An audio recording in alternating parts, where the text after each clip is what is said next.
Morning, everyone. Welcome to this study stream. Let's promote the stream at different places.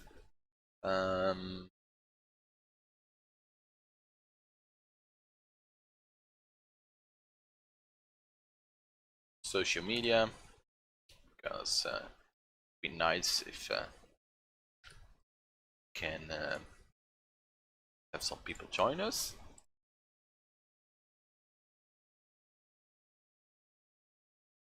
Let's together. Blair tutorial,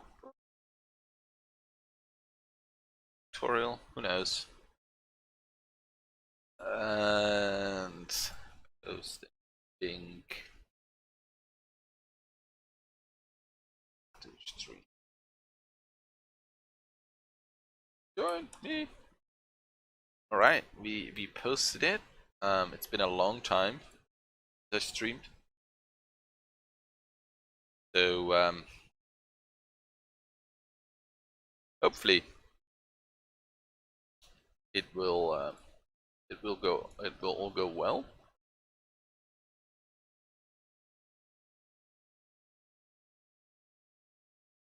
I think everything is fine so far. So yeah, I guess we can start. We don't have any dropped frames. The upload speed is perfect. Everything seems to be in order. The only thing is we need to start our drawings. So today I want to start with some line art or line drawings. It's something that I don't do very often, and therefore I'm not very good at it, I feel like. So let's get a new layer in. I think that, and I want this to be like almost black. And now I'm gonna find a. Ooh, it's actually brush to paint with. It's also a nice brush for line drawing, I think. Yeah, I found my brush. One thing I want to do, that's something I wanted to do for a long time, is to get a tool presets. There we go. No.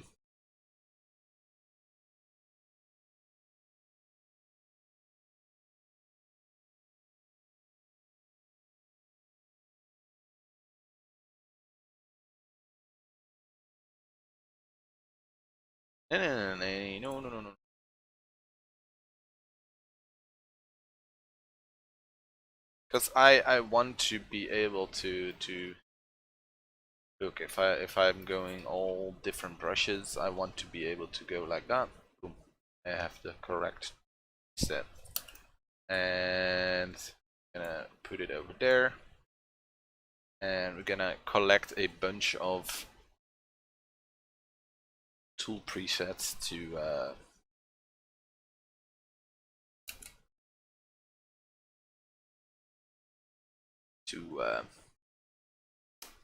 it's hard talking and organizing stuff at the same time, but we're gonna use those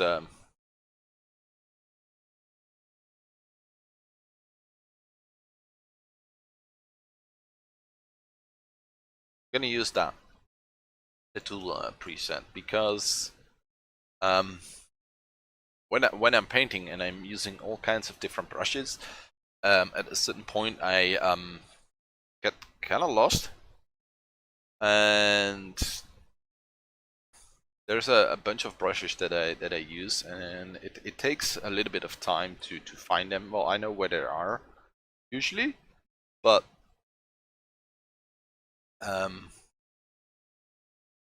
it's easier when it's all organized.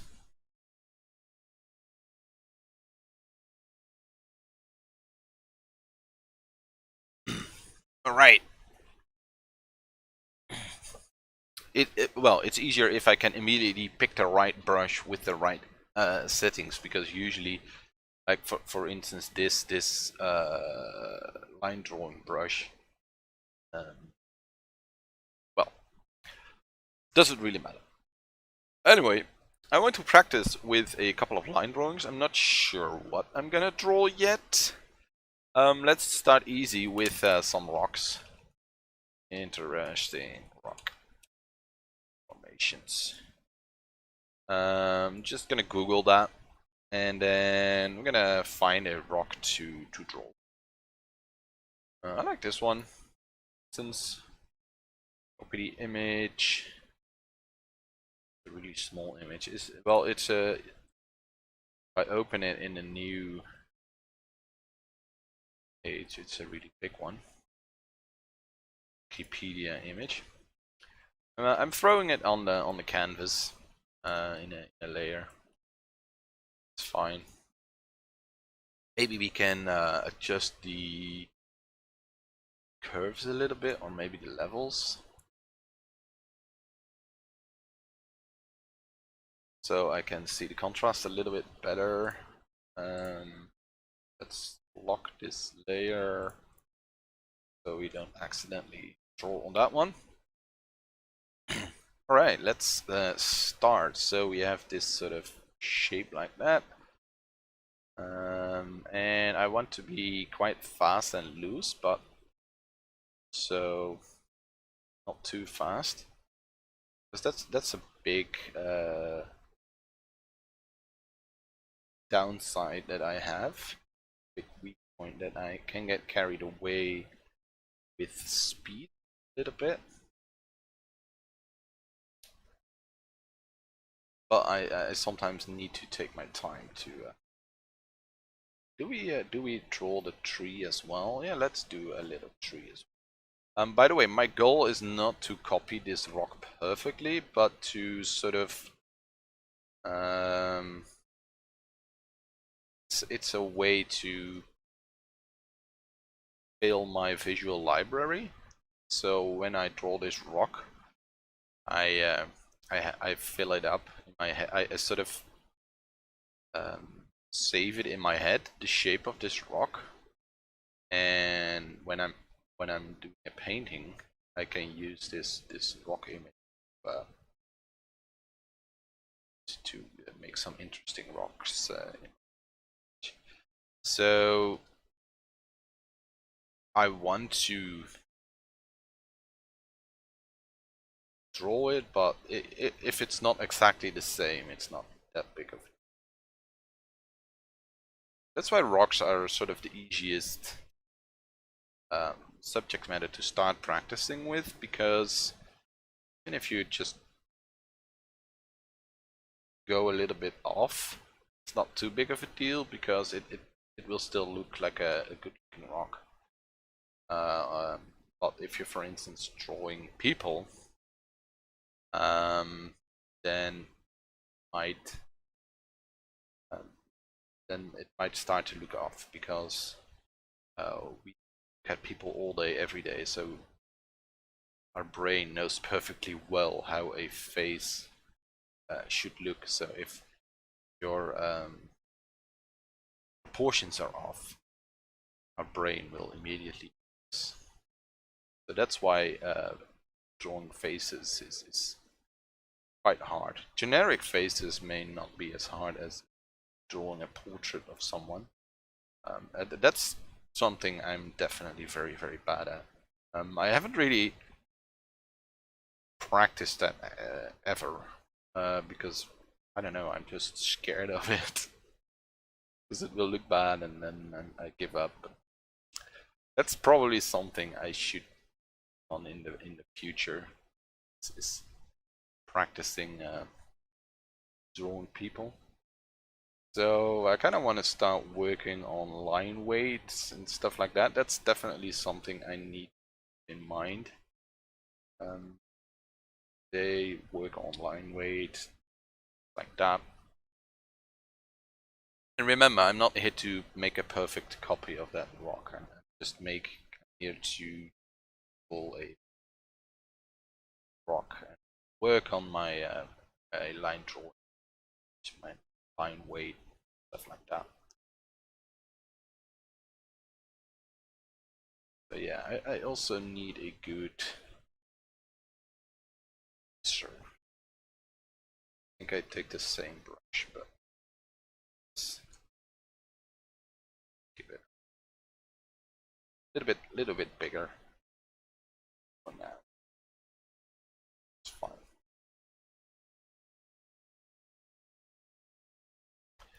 So I'm not entirely sure what today is all going to be about. I want to start live streaming again once per week. Today is sort of the trial. I'm not sure for how long I will be streaming, but it's going to be every Thursday. So that's going to be fixed every Thursday morning for me. And it's probably going to last a couple of hours. And usually it's going to be painting, but well, yes and no. It's also going to be a lot of studying, and there will be a video, well, at least once every 2 weeks. But I'm trying to get it to work to be able to get a video out every week. And I think I'm gonna do like 3 videos, just time lapses of interesting paintings per month, and then 1, maybe 2 more in-depth videos about certain techniques that I use or tools that exist and stuff like that. So I want to work on some variation there.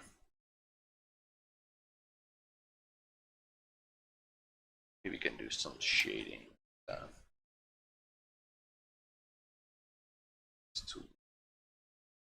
So yeah, that's all in the works. I got my painting done for the video for tomorrow. I'm gonna do an upload on every Friday.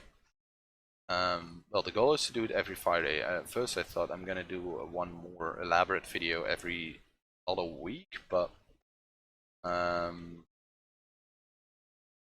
it's quite ambitious with my current schedule. So and just normal time lapses take a lot less time to make, because I can just paint something, and if I'm reasonably happy with it, I can make it into a time lapse. So that's going to be the majority of the content coming weeks or coming months. And to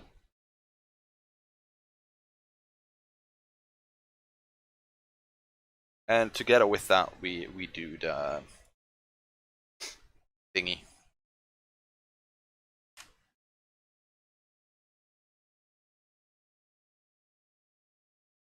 A more elaborate tool review, or working on a video for getting inspiration for your paintings and drawings. That's going to be fun, hopefully. I use different methods for that, but I'm focusing on one method that I use quite often. And I think I have most of the footage, but I need to edit it in an interesting way so that it's interesting to watch. Because we want to take the channel further. We're at like 500 subscribers, but I'd like to work towards 1,000 in the coming year. And yeah, hopefully start to do a lot more channel. Because I get a lot of joy from it. Well, especially from the painting and the drawing. Sharing it with you guys.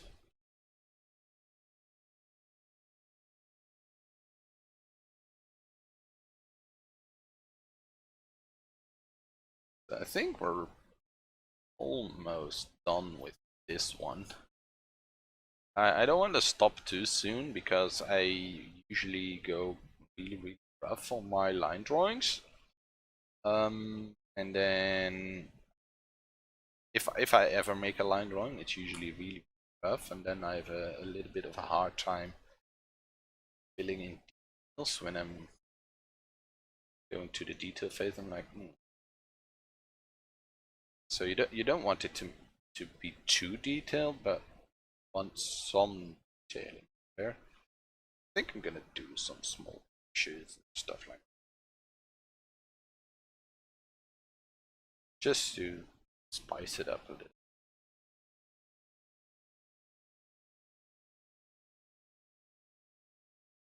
We're starting with rocks. I'm probably gonna do animals maybe. I don't know. I don't really have a plan for today, so that's both a bad and a good thing, I guess, because we can go everywhere. If I'm like I'm gonna paint a landscape, we're gonna paint a landscape. I don't really have a schedule, but I want these streams to be a lot about just practicing and stuff.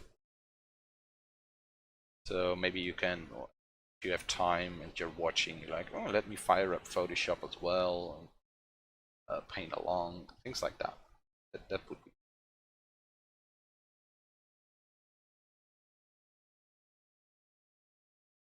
But let me know what you like about.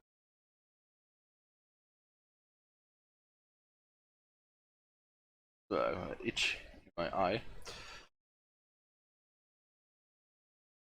And I'm not sure how long we're gonna stream for. We'll see.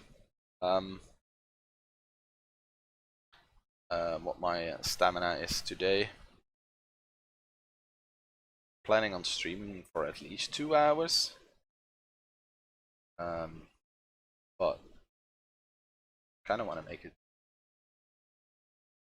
See, 2 hours should be quite easy. But halfway we'll probably switch it up. I will take a break and then probably something else. I'm not gonna spend. Well, maybe if I have a lot of fun doing this, I might end up spending all practicing line drawing. Who knows? I don't know. I'm not sure what we're gonna.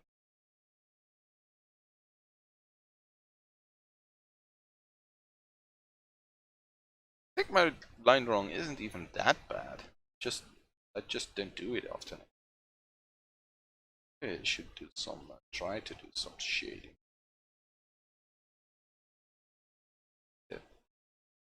Be something. Right.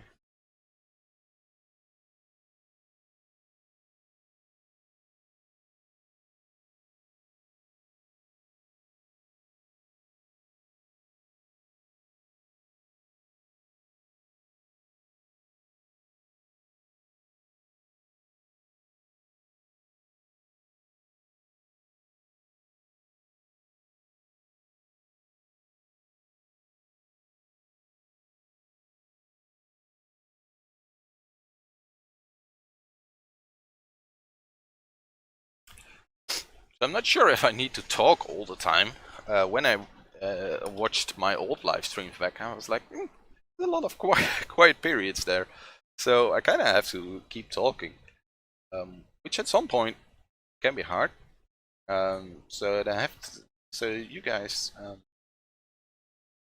have to keep coming, and once there are a couple of viewers, it's probably a lot easier. I know that for a fact because I have streamed a lot more, quite a lot more views, and then interacting with chat, then the conversation flows naturally, or a lot more natural. But it's quite taxing on the brain when you're sort of thinking about, yeah, the brush strokes and stuff like that, while also thinking about what to say. Slows things down for sure. If I wasn't streaming, I would have been a little bit quicker, I guess, with my my painting. But on the other hand, it's not a bad thing, because now I think a lot more about where to put the brush strokes and stuff like that. So it has two sides, like every story. Both has both good points and sort of worse. But it forces you to think about why you're doing it, because you want to be able to talk about that to the viewers, why you're doing certain stuff. If they ask about why did you put that there, then you have to ensure that you know why you did it. And sometimes it's just because I think it looks good. That's a perfectly acceptable reason. This is starting to look nice, actually. Starting to look like something. I think we darker.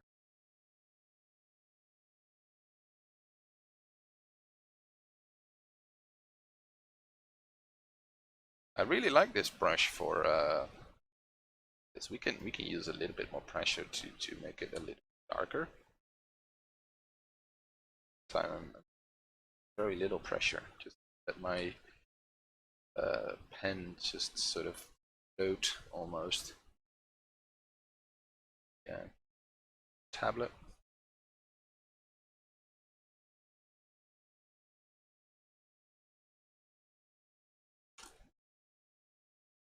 Little crack. Thing is, the further I get into the drawing, the less I start to look at the reference, the more I'm just starting to follow my own stories. Oh, maybe there's a crack here, and every now and then I'm glancing over and comparing them, but it's not a perfect copy. So at a certain point, you're just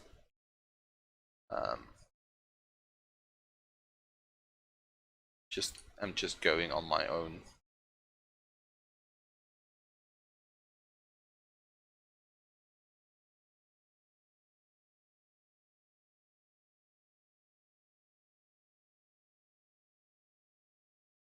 I think I'm starting to get quite pleased with this one.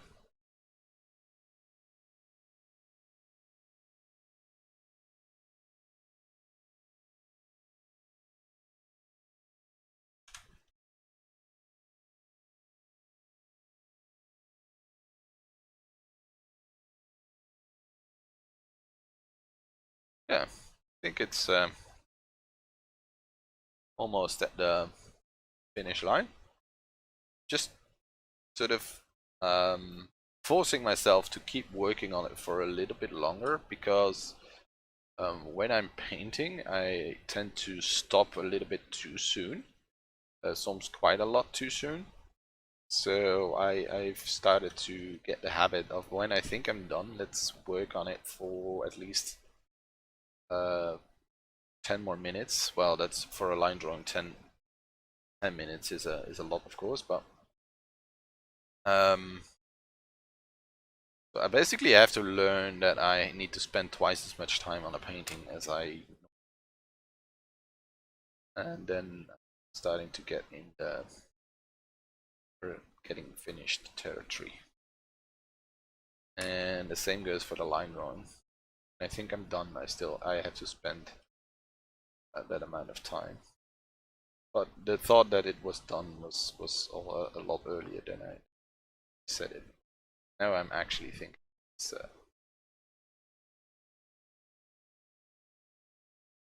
starting to get really close. I put in that double time, so to say.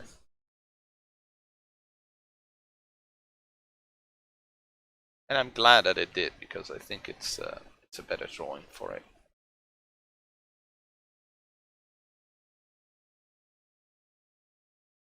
A little bit.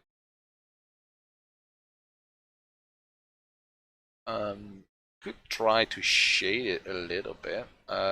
Maybe we put it on multiply. Oh, this layer now.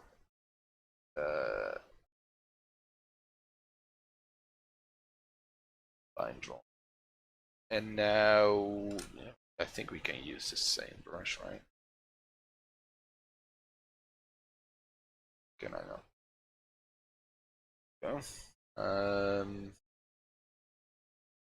Get something like that in.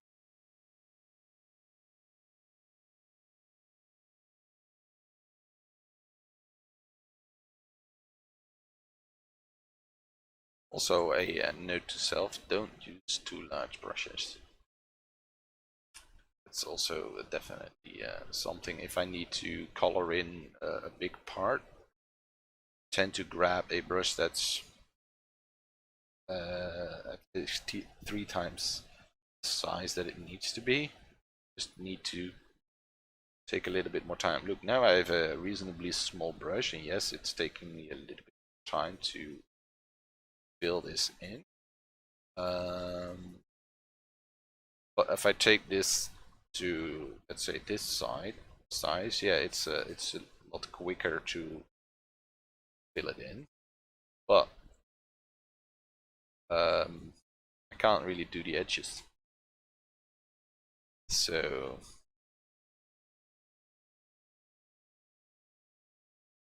I'm better off using a smaller brush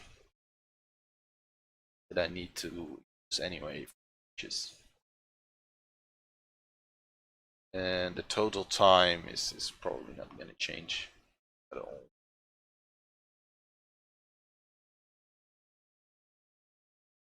Probably should have put it at 100% opacity. Put it at 90, but I was drawing with 90% opacity, which is fine. I usually like to set it at a maximum of 90.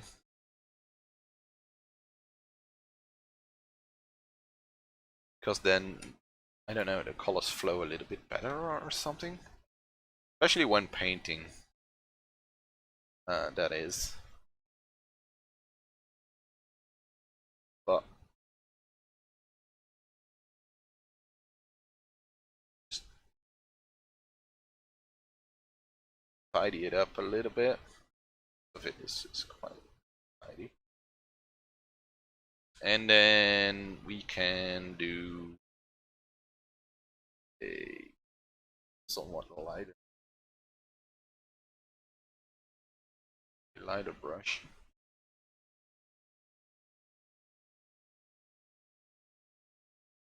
Start to lighter areas. It's a real quick shading job. It's not really good.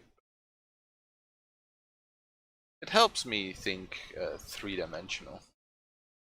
So, in that sense, that's helping. Make it a little bit lighter. Have any red in there? Strange. Yeah.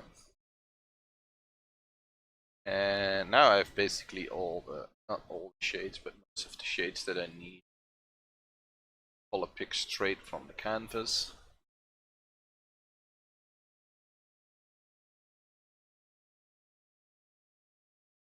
Grab that.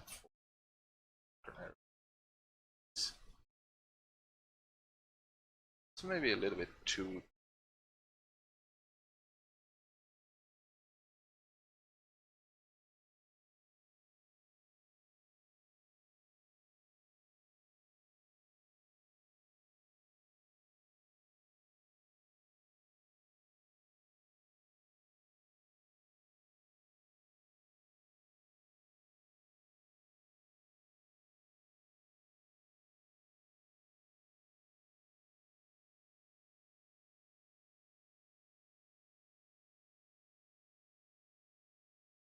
Yeah, it's getting there. Slowly but surely. Maybe darkness here and there.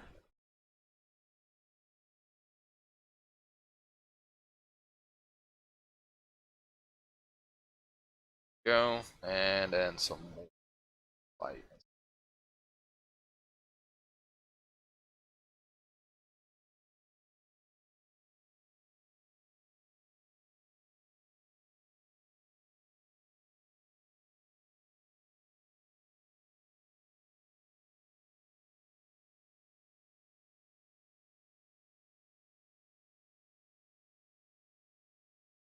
Go.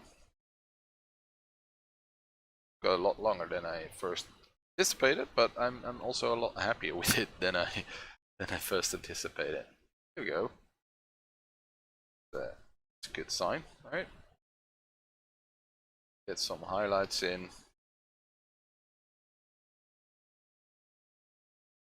Getting there. One day I might become a good artist. There we go. Save it. I think I haven't really saved it so far. What happens if he... Even starting to look like a rock, but with the line drawing, it's perfect. Well, perfect. It's reasonably okay. Alright, that's the first one. We're already live for half an hour. Did I take... No, I didn't take half an hour to make this. We first had to... for some rocks, and I did some promotion. So I think it took about 25 minutes, probably. That's quite reasonable, as in... it's quite a nice amount of time. And... look, I got the dimensions all wrong. Compare it. It's actually quite more stretched like this.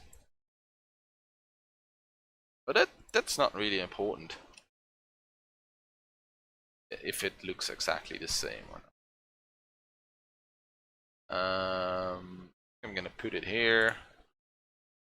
And let's lock these layers, I guess. And start a new one.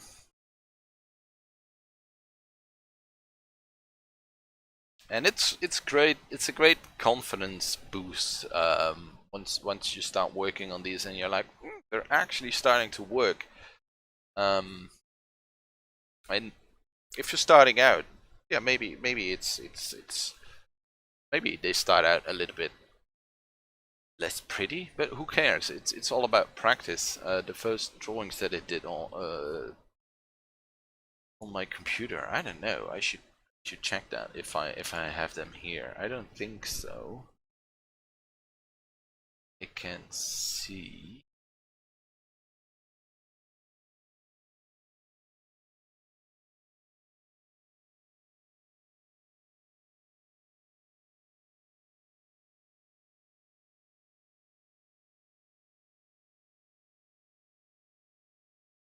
Have that.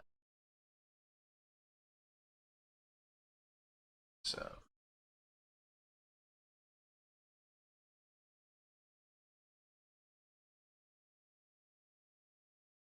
I don't have any old projects here, I think.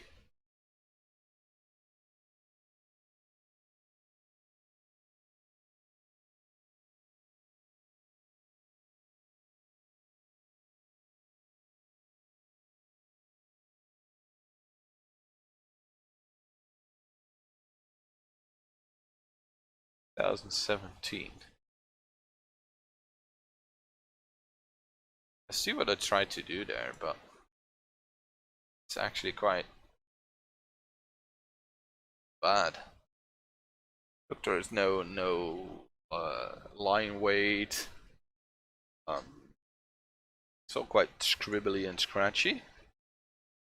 Which is, for a real quick sketch, it's probably fine, but I mean,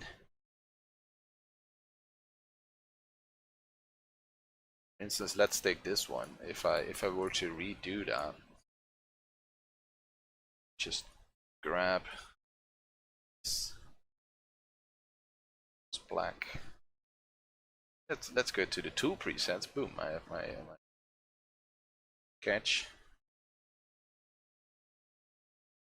Would be much more confident in my brush strokes. This is all really like this. See? And that's something. It's really good to check that after to check your old work and think what changed. Where did I improve? But yeah, I'm a lot more confident to put down larger brush strokes. I can still be a little bit scribbly times. Well,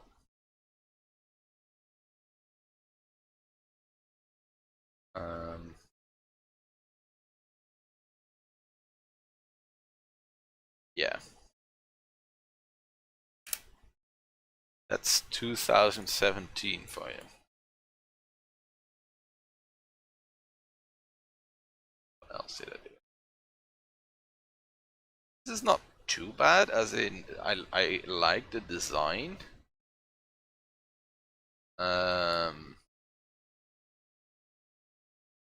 But I would go more even more epic in terms of scale. I like this mushroom ID, but I would probably go all the way like there.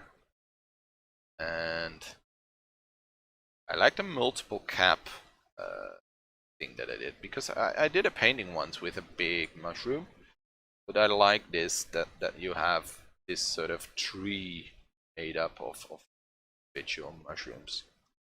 I like that.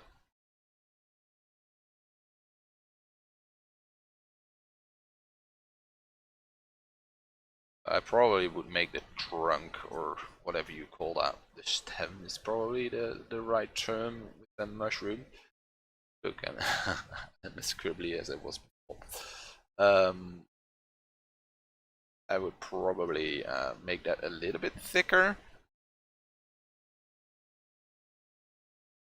And do some more ones in the background as well, because now this is one single big one and the rest is all tiny compared to this huge one. If these are people, yeah,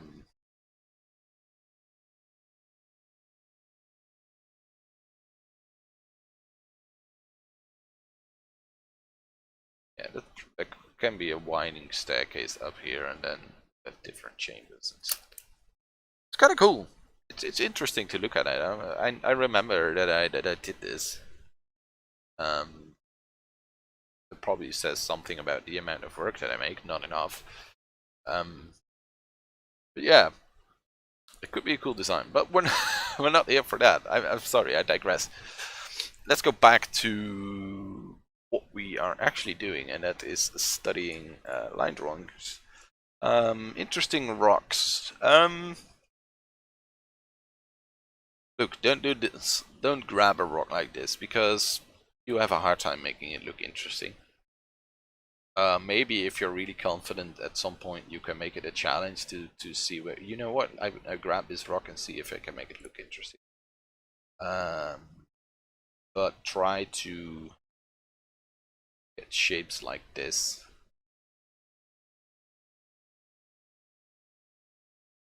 Or this. Let's try this. We have this, the horizon line is somewhere in the middle here, so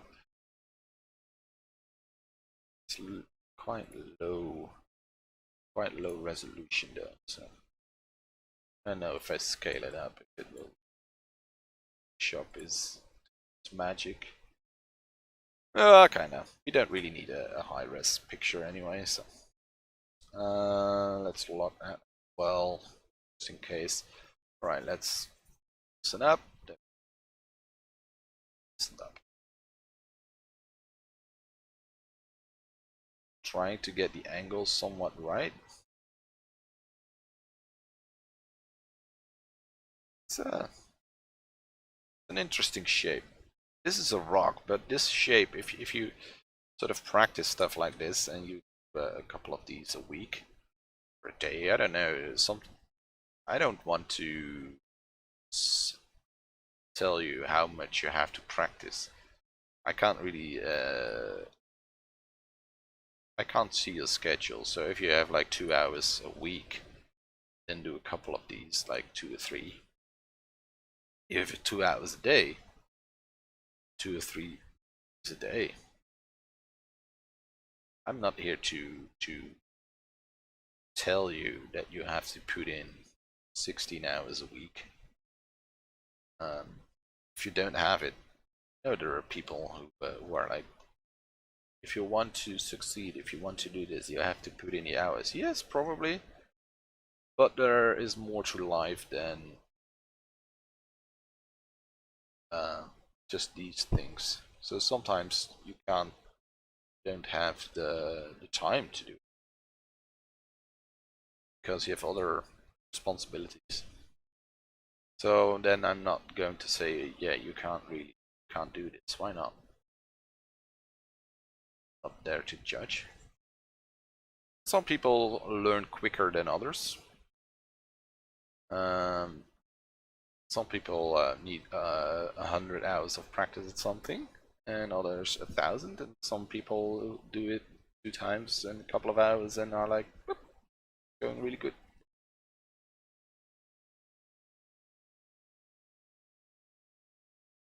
But let's be honest, if you like to draw, it's probably something you do a lot and have done a lot.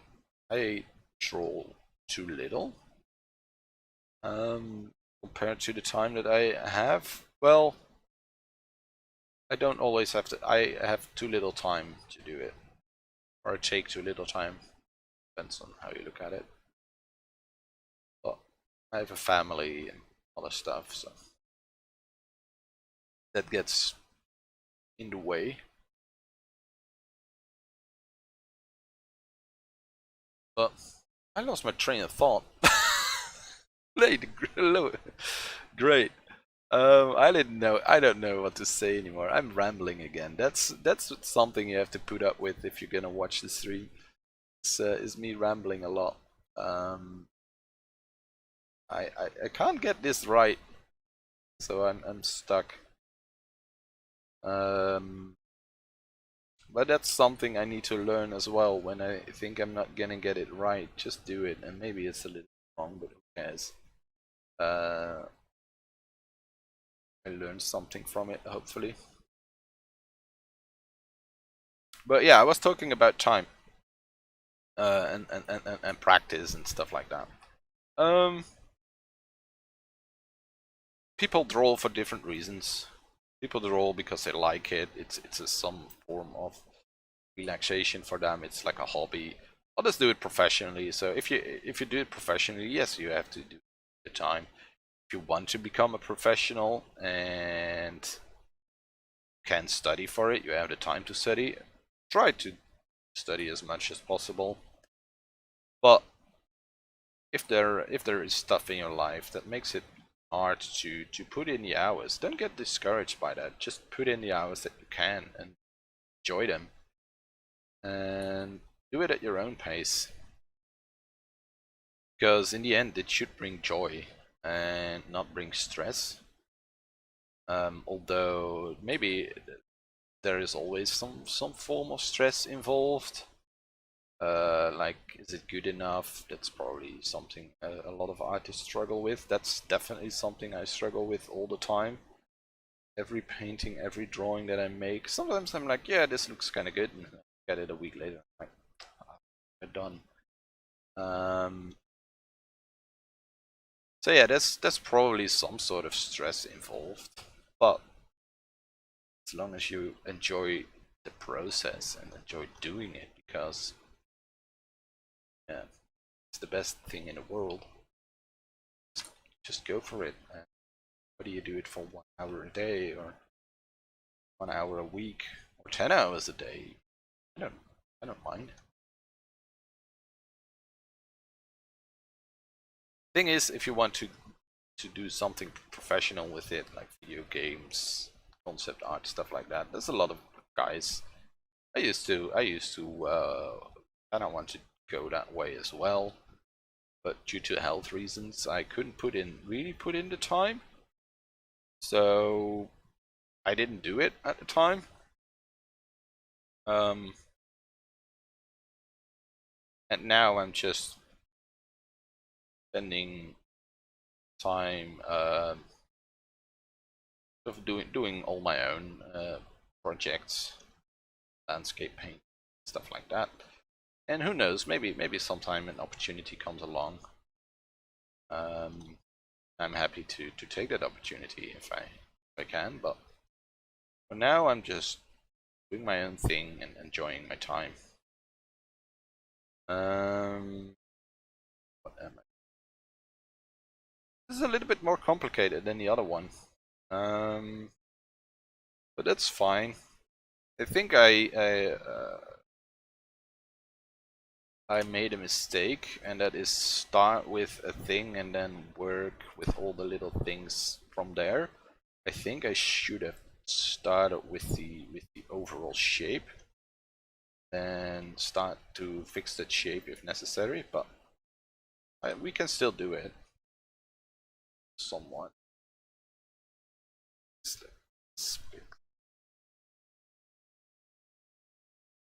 I need to sort of cut that thing up in different rocks I had, and then draw the different rocks instead of following the shapes. There are a couple of methods you can do it. You can just copy the shapes, but then you don't really practice the perspective and the fundamental skills, I guess.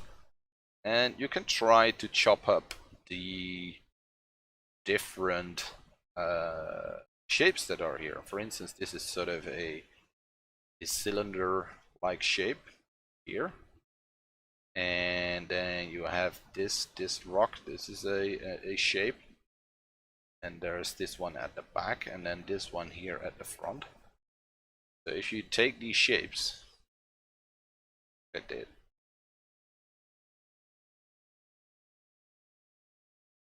Look at that. That's already a better start than what I did here. Of course, I traced them a little bit, so cheating. I have enough history states to that. Yeah, can't do this. But if you chop it up into different shapes, then you make it easier to for yourself. So this is sort of almost a Darth Vader helmet type of shape, and then we have this little cap here up top, and then we have a sort of a bell shape rock here, and then we have the big thing here at the front. That, so let's get rid of that.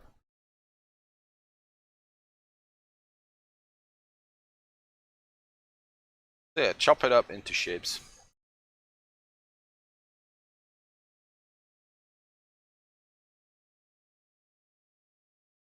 A note to self as well. Chop it up into areas and shapes for the. And it's just it's all quite flat, sort of this stacked layers on top there. So now we have the overall shaping. Start to count the layers and stuff. This is one big chunk. So there. This is well.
Right.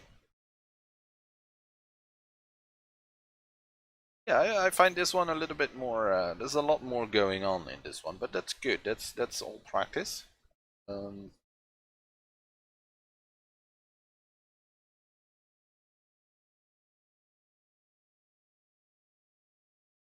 yeah, we can learn a lot from that. Hopefully, I think if you put in these shapes and stuff, better. Currently, I'm not really happy with it, but hey, every artwork stage, sometimes the ugly stage. It's quite a long time.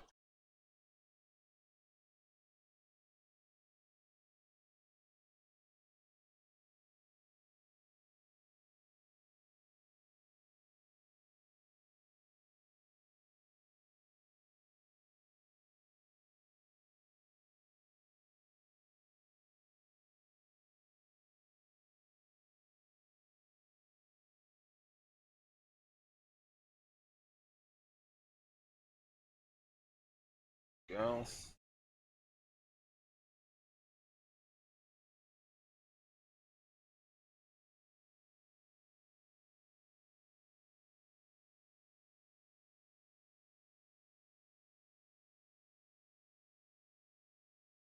It's just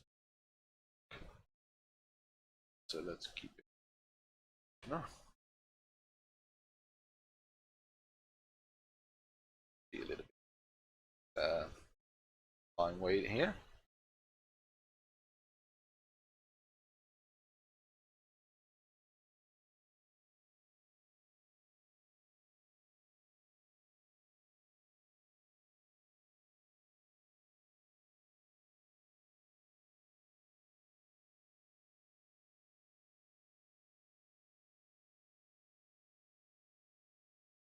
So the line weight side.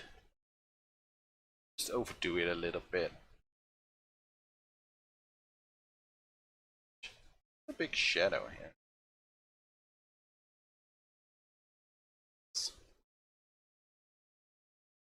Small there.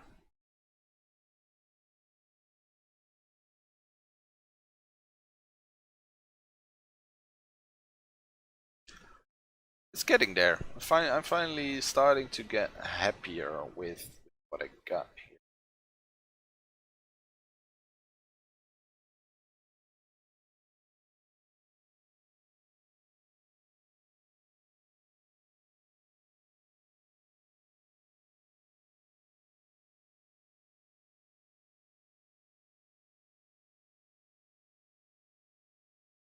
So,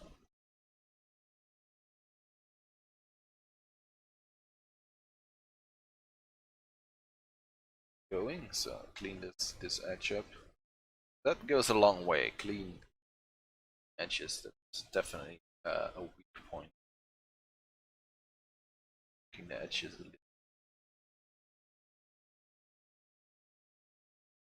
helps. Like this edge, clean that up. So I don't know. It just looks a little bit neater.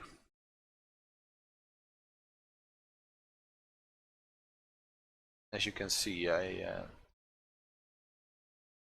I'm not really confident. I start to do the scribbly the scribbly stuff, and then you get this all these rough edges, which is a shame. Excuse me. It's cover little. What time is it? How long have I been streaming for? Why is this window up here? Almost an hour. You know what? We're gonna finish this one, and then I'm gonna grab myself a coffee because I really could use a coffee. But we'll probably be here for another 10 minutes or something. On the way on this one, chipping away this rock. But yeah, this is definitely something I need to do more. Just study images, study landscapes, stuff like that. So landscapes are sort of my strong suit, I guess. That's definitely. I feel really comfortable with landscapes, and that's why I should broaden my skill set by doing other stuff than just landscapes. I should start working on architecture, interiors, stuff like that. Boy, is it scary. Scared of trying all those new things. But I think that's the only way to grow. If you don't do things that scare you, artist, you're not really growing. You're just pulsing what you already have, and which sometimes is good. I mean, I'm still not as good at landscape painting as I'd like to be, but so much more I want to learn other than just landscapes. But landscapes will probably be my third, shall I say, thing to do. I don't know. I think landscapes, a good looking landscape is so be calming. I like it.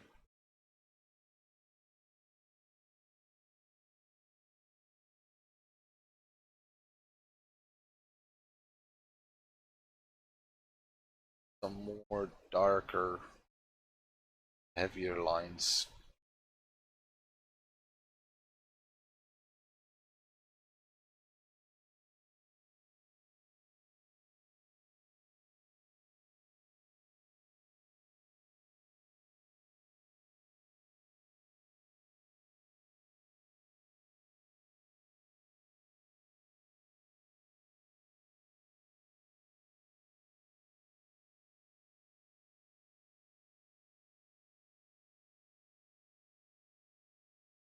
Uh,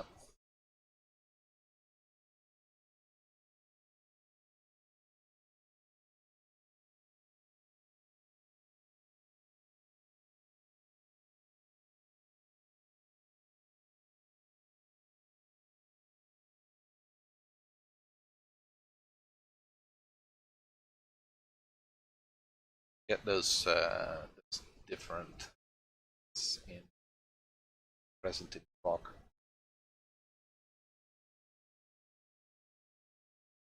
And maybe the perspective isn't perfect, but hey, it's they're all natural shapes. So that one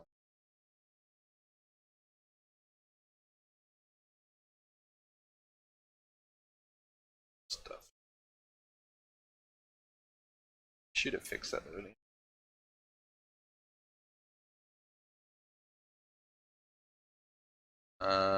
We also need some verticals, because as you can see, there are vertical areas here.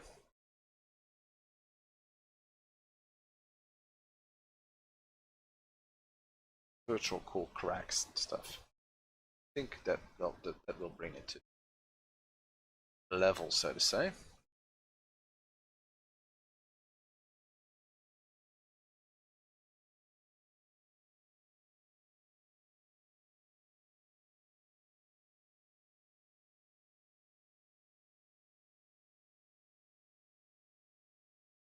Tablet spazzing out.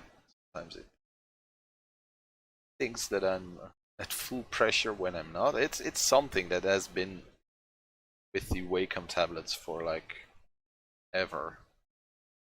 I don't know if the new drivers fix it, but when I had Wacom or the Bamboo, it's the first one I had, a white one. Just time with that. That one already had it, and I don't know. It's never been fixed. Cannot be fixed. I don't know. It's not a big deal because you press Ctrl Z and you're done. I'm not really bothered by it.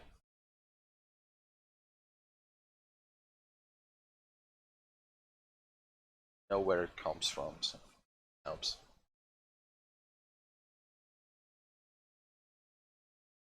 But I wonder if it is a software thing that's hard to fix, but a hardware thing where it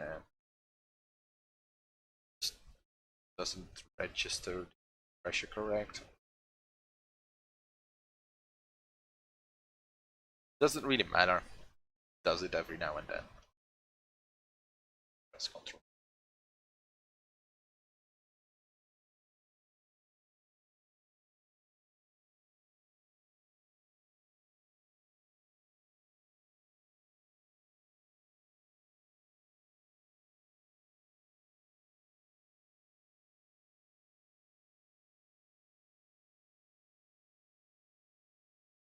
I don't want to go in as much.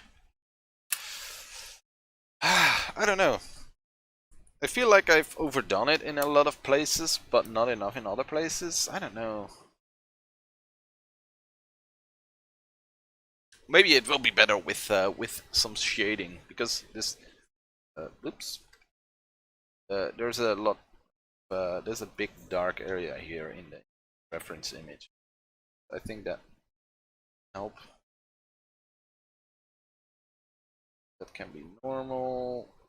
This can be supply. Let's want that.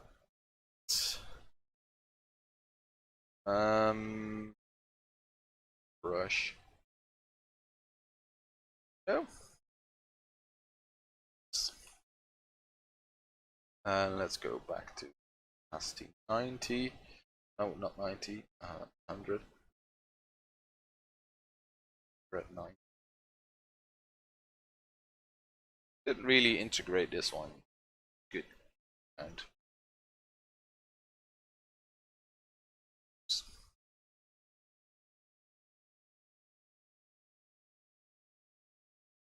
maybe I should do the edges first.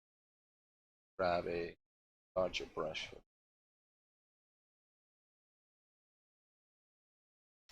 Whatever. Need to. I can. It's hard to talk. I went over the edge a little bit there, but I don't need to press Ctrl Z, especially when I'm painting such a large area at once.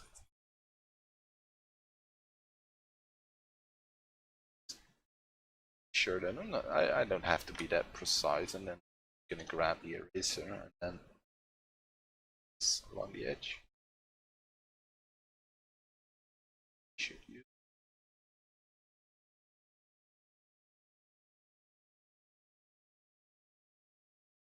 Look, I did it again, but now with the eraser.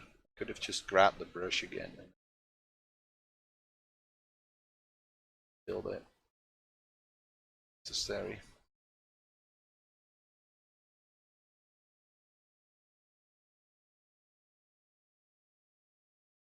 Some little things like that I still have to.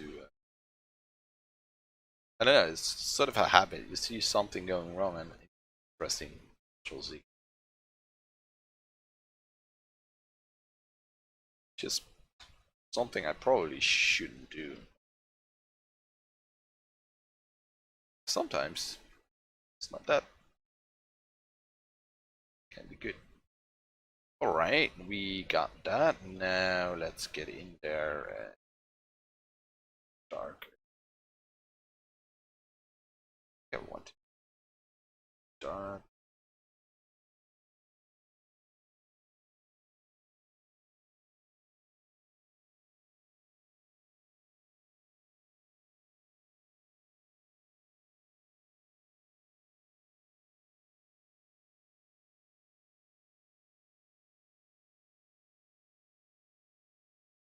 I think the shading definitely helps a lot.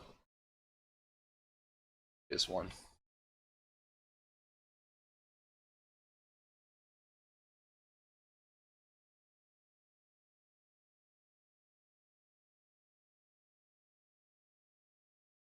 That's really saving grace, so to say. Could make it even darker, but slightly lighter for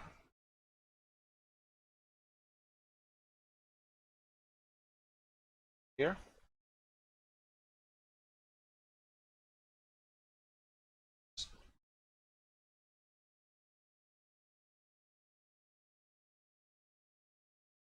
So real quick.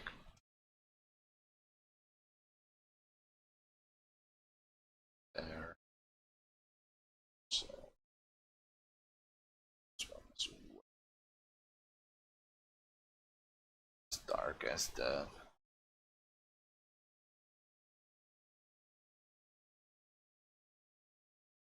not as dark as this area or this area.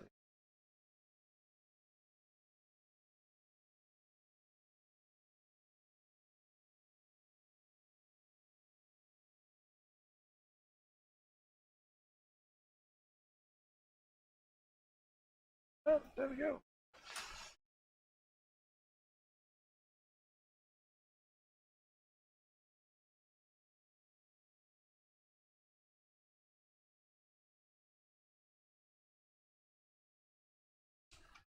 Right, and some more.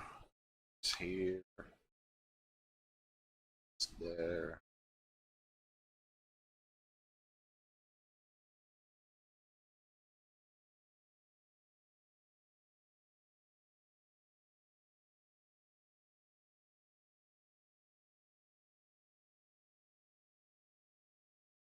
Let's get some darker stuff in there. And I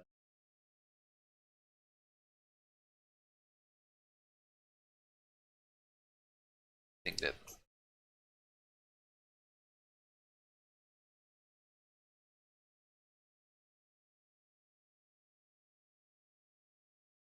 back as well.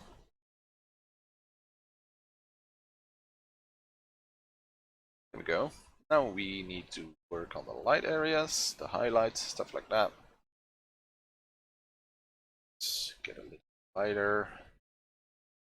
Shrink the brush a little bit. Wait. You can see I'm going quite a bit faster because I really want that coffee. So it's more than 10 minutes ago that I said after this one I'm gonna take a break, and it's taking me too long. I want that coffee now.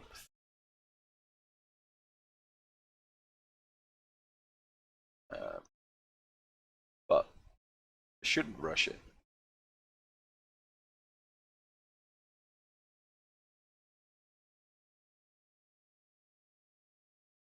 So it's here. Actually at the top.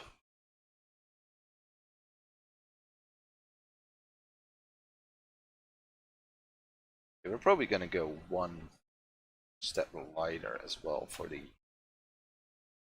highlights.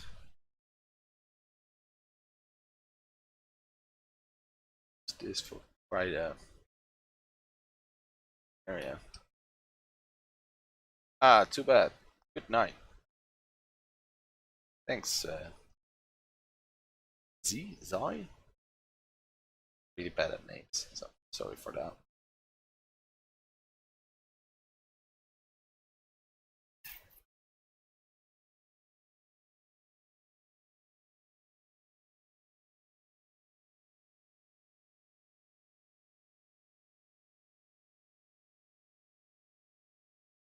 Working on some more light areas, some light here. It's actually it ended up better. It's ending up better than I thought it would. That's good. Good night. Well, for me it's morning, so have a good night's sleep.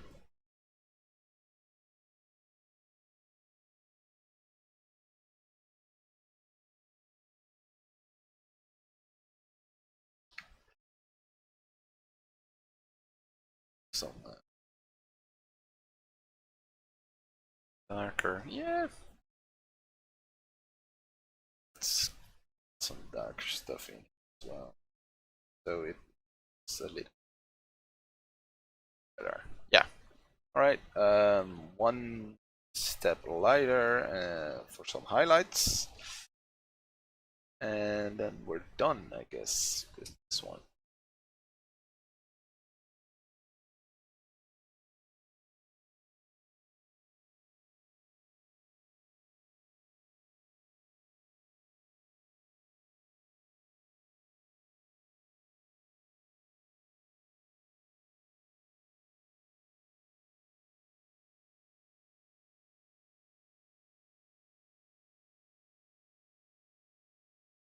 Highlight here as well.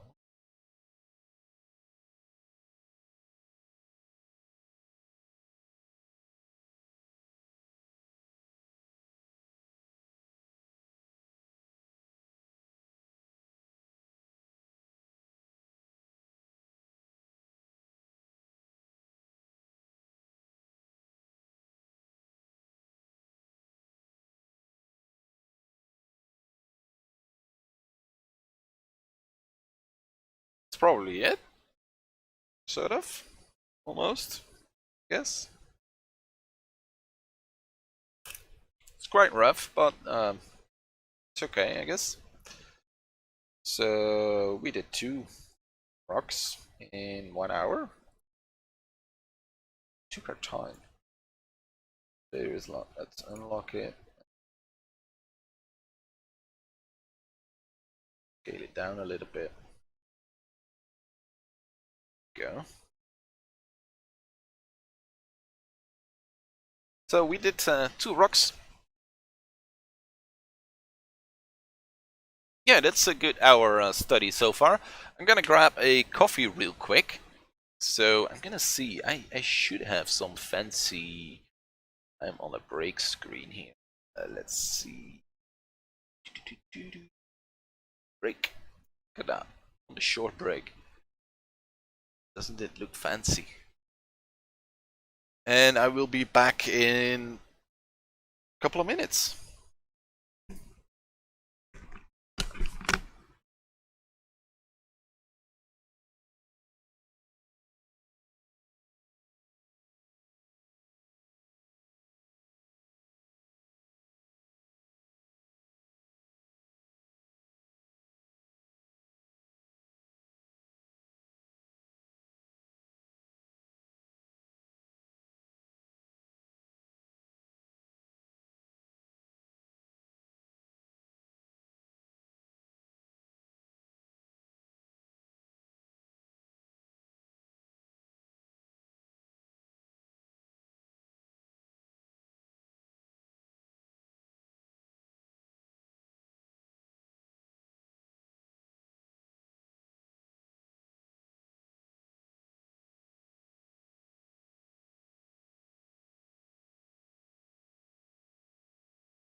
I'm back. Got my coffee. Got a cookie. It's great.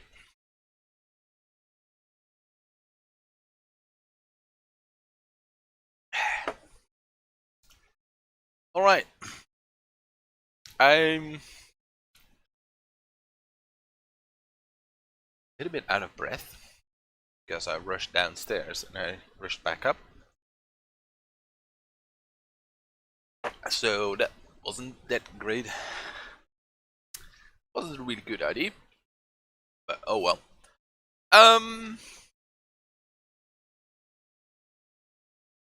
About the stream, what am I gonna do? I'm really I'm torn between doing another one of these or starting the next thing, and that I want to do a landscape study today. Just a quick painting study, but I want to do it with a twist. I want to do it with only using the default Photoshop round brush, because that's something all the professionals say is like, oh, you don't need any special brushes, you just need the default brush, perfectly fine. Start with the default brush, and once you're good, you can finally use the cool tools. Well, I'm not good, so I guess I have to go back to my default round brush. But I want to see how good that advice is, how viable that advice is. So yeah, I kind of want to do that. So let's save this. And gonna have to change the live stream. Digital painting. Do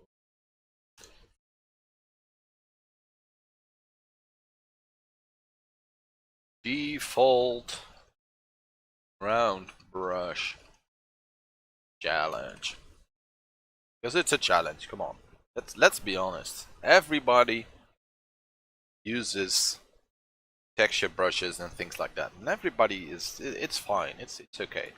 Come on, let's open a new file. Let's just do a normal thingamajig. Darker maybe. Go and save as. Sorts of stuff in here. Landscape practice, I guess. Landscape 5. I'm really creative with my naming schemes, as you can tell. Oh wait, it still says that I'm on a break. I'm not on a break. It's a lie. All right, let's grab a Google search and landscape.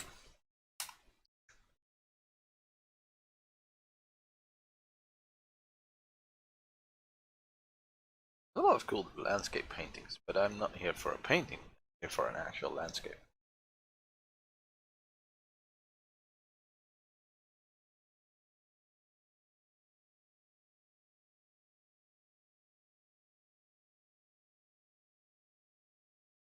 This is really cool. I'm not sure.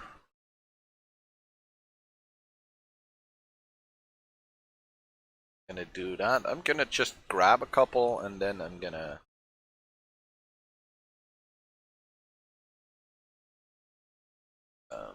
pick one.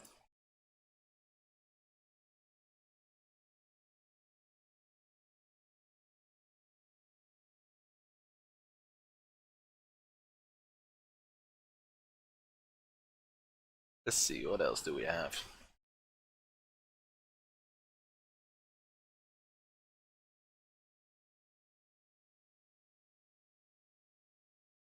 To be fair, I really like the this one. So I need to make sure that I don't knock over my coffee, because then we have a problem. Probably gonna clip it like that. Can I open a new one on a clipboard? Just to custom 1080. And I'm gonna put that here. Just get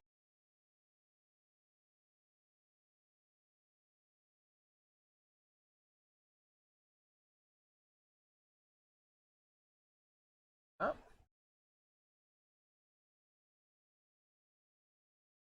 Need a name. This is just the brush. Let's see. Do we need? We don't really need a brush menu because we're gonna use the default round brush.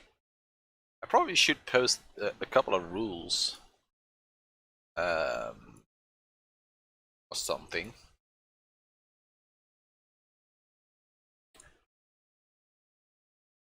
I can use all the round brushes. I'm gonna use them as a tool preset.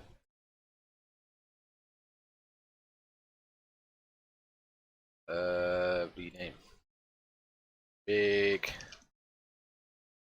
round, soft.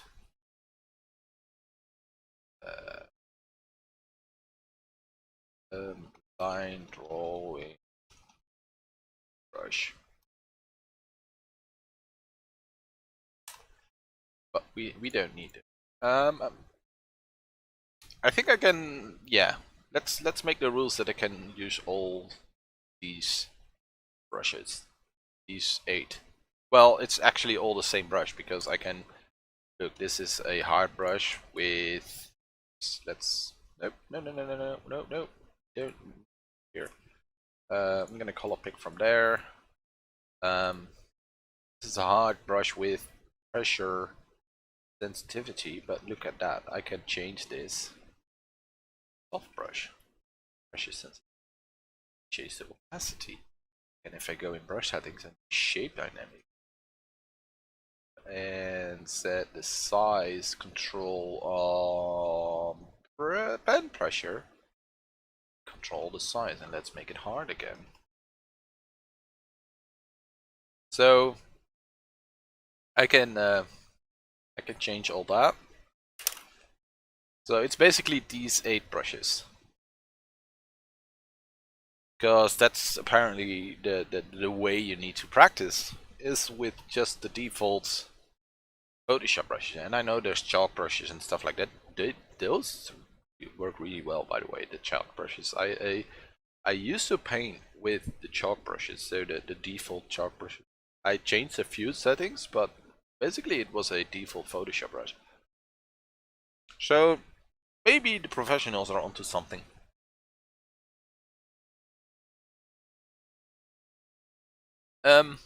Let's change the image size. Let's make it twice as big. Because I like a big canvas. We don't really need it today because, well, for this particular piece, because the default round brush scales really well, both small and big. But a lot of brushes that I use are quite big, so they don't really work on a small canvas. I'm still finishing my cookie, by the way. I'm sorry for that.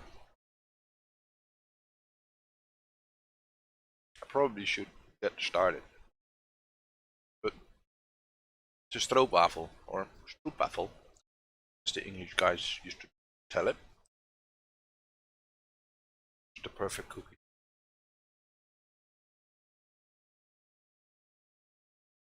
Got some coffee, which is great.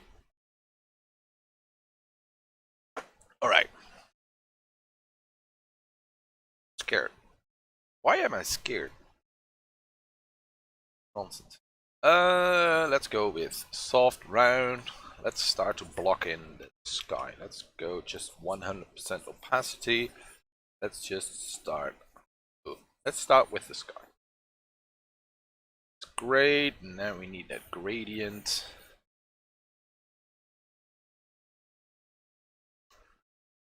Don't like that. Work. That doesn't work. Oh. zoom out a little bit. Because then, otherwise, if I'm here and in the corner, I accidentally press the toolbar thingy. It's really annoying. And zooming out is not bad.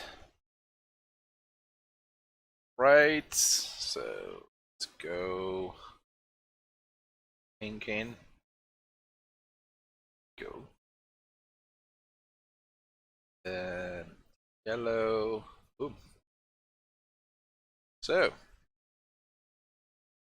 sky is really easy to do with the default brush. But now, now comes the hard part. I'm not gonna copy this exactly. I think, I don't know. Wait, where's the horizon line? It's a little bit above the middle, so like that. Let's go. This now. Sure, if I like where this is going, but give it time. Give it.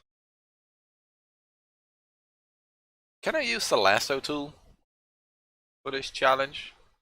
If not, I'm gonna cry. Oh, it's all only about the brush, right? It's a brush rule, not another tool thing. So I'm gonna use the lasso tool, whether you like it or not, because without the lasso tool, I'm doomed.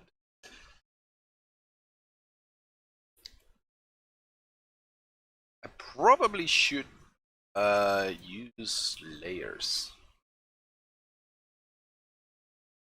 right?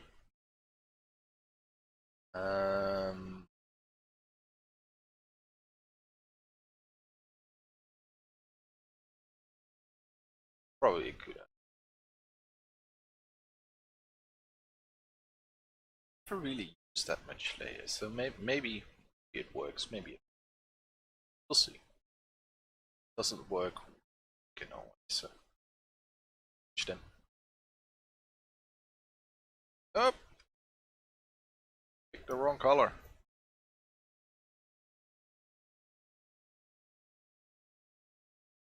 Says you can bring in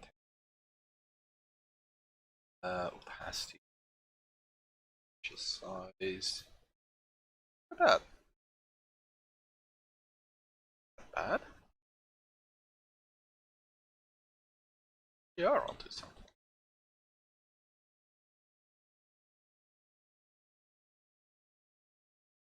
All right, let's do the side. Let's do another print down. I need to think a little bit more about the order in which I work. So I need to, especially when I'm not using layers, need to work from crap. What?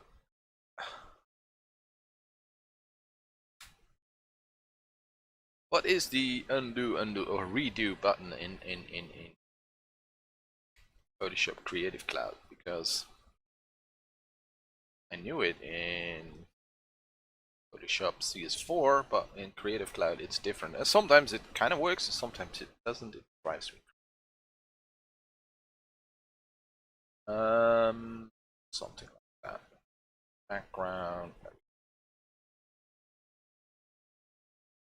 It's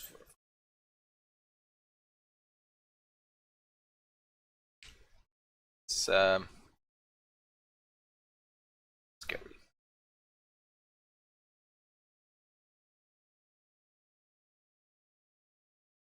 Maybe I should just paint and not use the lasso tool.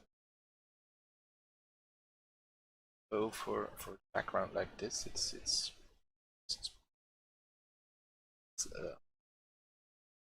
can't.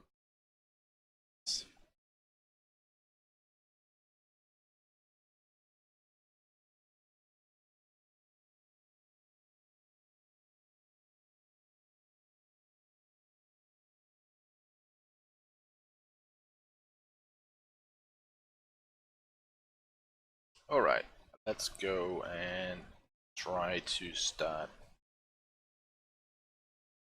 thinking. Wait, there's a lot of reflection in the water. I think I'm gonna work on this first before I sort of mirror it in the water, blur it a little bit, and then I'm gonna work on the rocks in the water. Wow, I've never been this methodical about a painting. I'm gonna merge all the layers because it drives me nuts. Or to that, then I guess.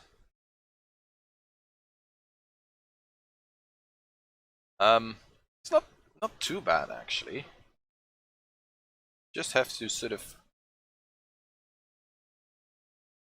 paint a lot more detail yourself, I guess. That's fine. Not too bad.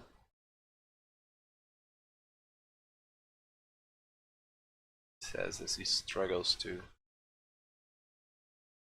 look. Second. It's gonna be something stroke for now. Fine.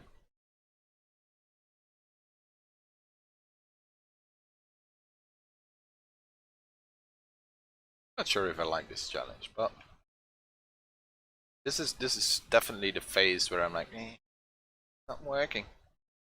But that's something I have with every artwork, so I don't think that's the brush's fault. I think that's just the sort of the stage that we're currently in. As I said, every art goes stage. We're very much in the ugly stage right now.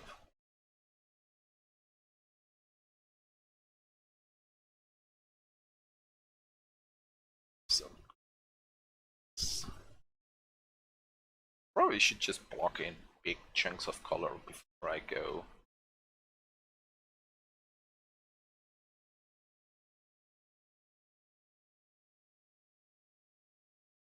I like the 50% opacity. It's working for me. It's a good setting. You need it any bigger right now? Maybe later. Maybe for things like this, like 70. 70 is probably the max that I will go. A little bit too, shall I call it, too hasty, quick. I should be a little bit slower, more methodical. So let's try that.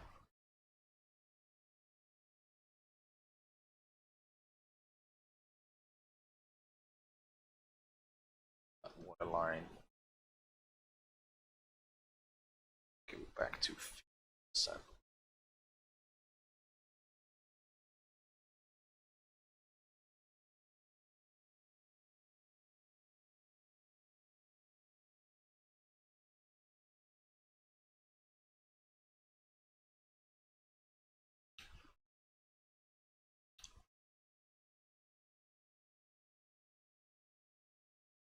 Not too bad.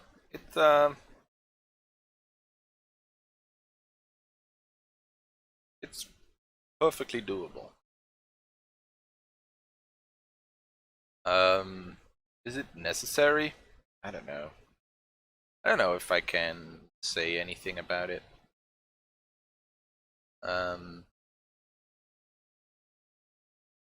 What I can tell is that, yeah, you don't need all the fancy brushes, but you can save some time. It can give a certain look to your painting. If you're after a certain style or a certain look, it definitely helps to have certain custom brushes. For instance, there are custom brushes who really look like water colors and stuff like that. So if you're after that watercolor look, that's sort of the style you want to achieve, and that's gonna be a lot harder to do with just the old round brush, I guess.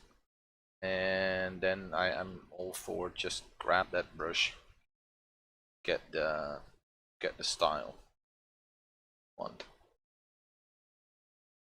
But don't grab a brush to think that your paintings are gonna be better, because that's not the case.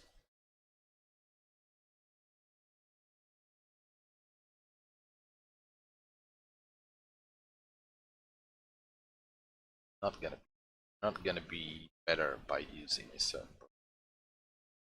That's definitely true. But does that mean that you have to study with the default brushes first? I don't know, you just have to study. I don't care what brush you use.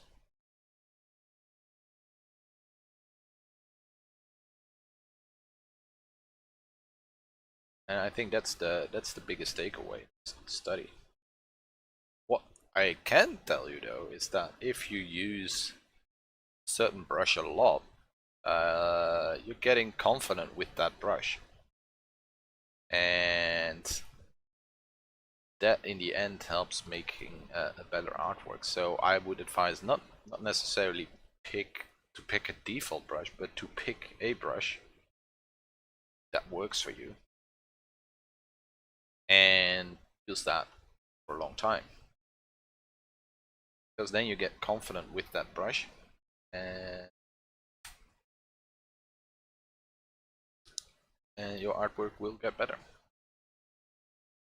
because you're used to all the quirks, so to say, of that brush. I have to say, now that I have painted a little while with it, yeah, I'm starting to get confident with it, and I'm like, yeah, I could see me using this. Just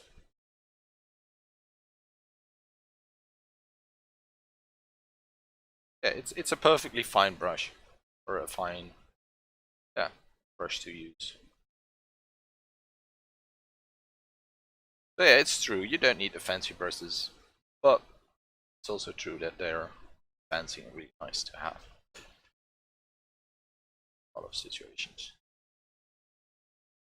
For instance, if I wanted to add some clouds, I could grab my cloud brush and have a cloud, and now I have to paint that entire cloud, which is not necessarily a bad thing, because then I have to think about how a cloud looks and maybe do some research, maybe get some reference, which is actually probably a good thing. It's really vibrant, this this piece. If I can make it good, and I'm really struggling with the fact that the bottom is just empty. But I'm like, I could mirror it already, but a lot of lighting and stuff that I'm drawing or painting now has to be mirrored the, in the water, so might as well finish that first and then mirror it, so that we have that immediately. That's gonna save me a lot of time.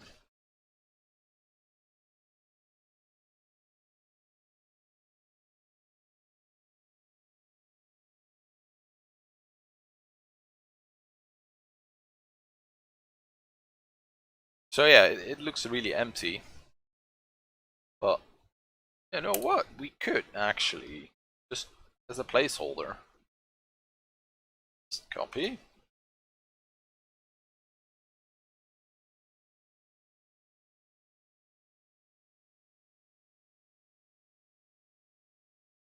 supply,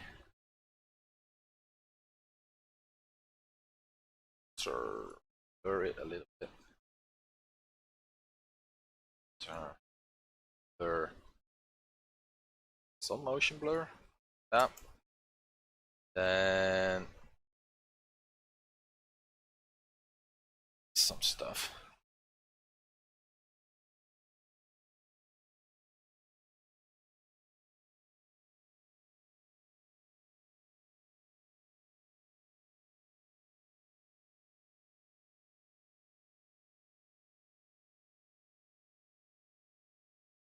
Yeah, I guess that's fine. We can always delete this layer and get a new one in if necessary.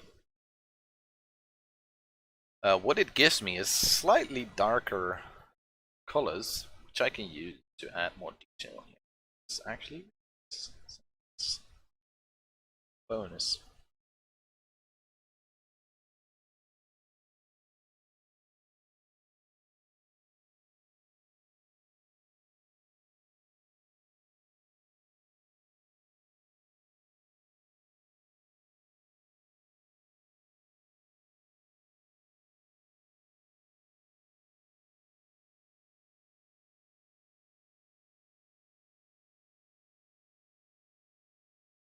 What I do have to fix is sort of this this angle here in a minute. That's for later. Turn right now. Some snow here. Get that in. Green.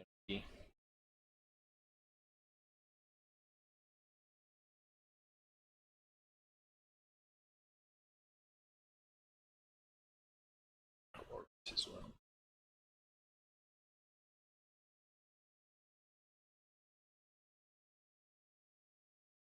Trees.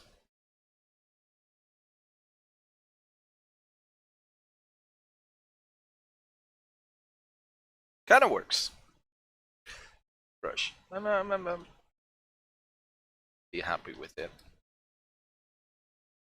Go back to 70% opacity for like trees stuff.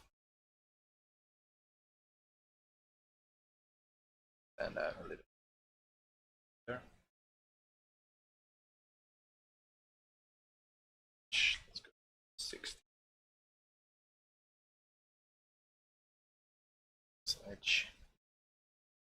Not yet because there's some gravel there.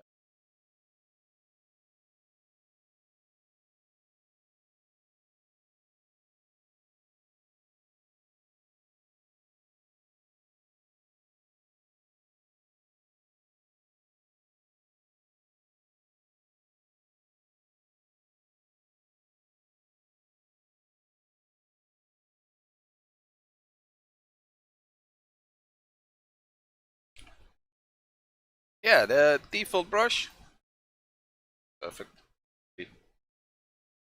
perfectly fine to use. It's probably taking me a little bit longer to get the stuff. That's okay. Makes you think about how and where to sort of your brush strokes a little bit more than when you have the using the texture brush. You can be a little bit more random texture brush. This is not necessarily a bad thing, but this makes you think about where is what going. I think I'm gonna make my own colors here. Color pick from the canvas over there. I'm not here to make a perfect copy.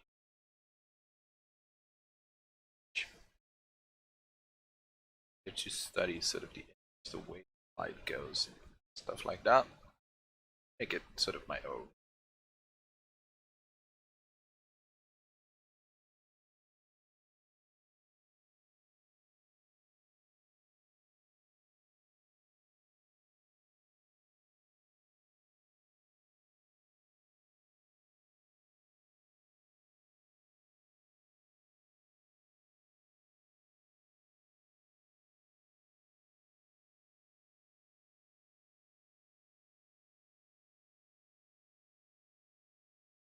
Yeah, it's just a lot more, it's a little bit more work to put in the details, and you can grab some photo textures to go in there, so that saves time. But I'm gonna paint them on by hand now, just to see what it's all about.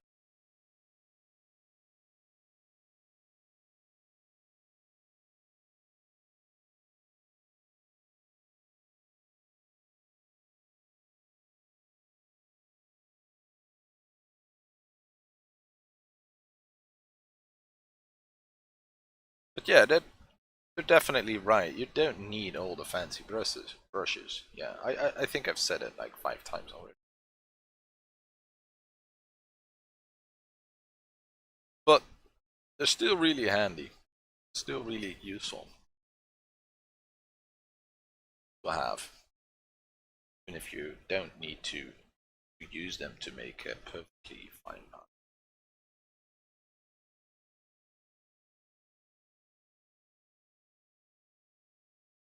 I like the right side. I think it's I think it's getting there. Mostly detailing that we have to do now. Um,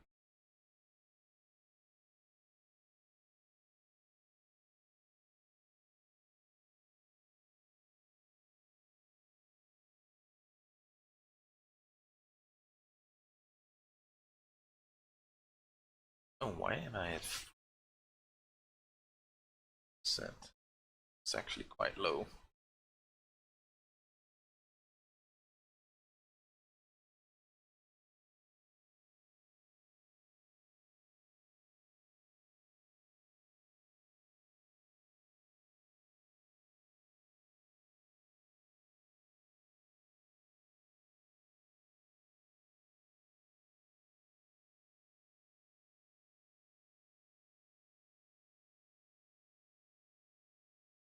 Go with it's not it's up. So let's go there.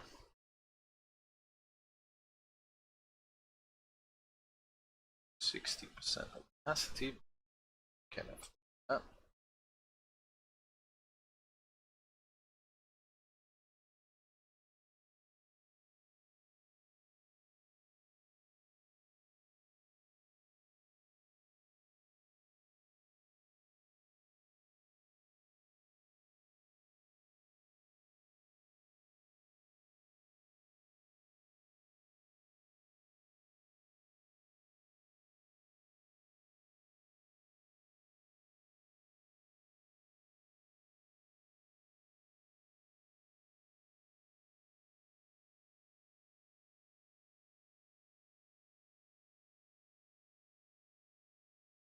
Is it perfect?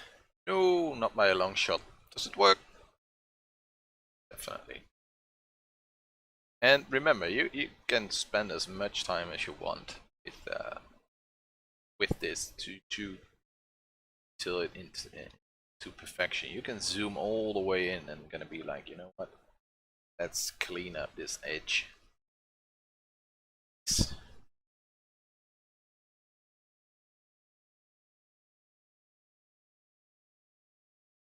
Not sure what I'm doing here because it's not ready to be cleaned up that much, but you can zoom in and go all the way. Currently, still working quite zoomed out.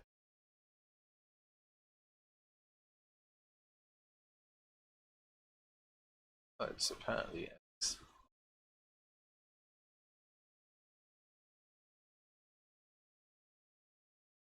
yeah, the edge.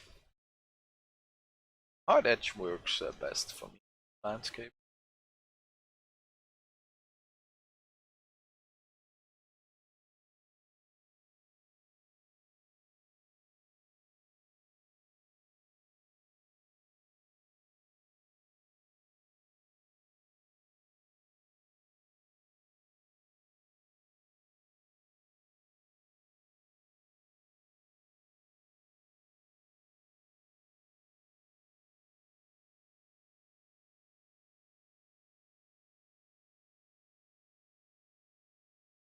Size small.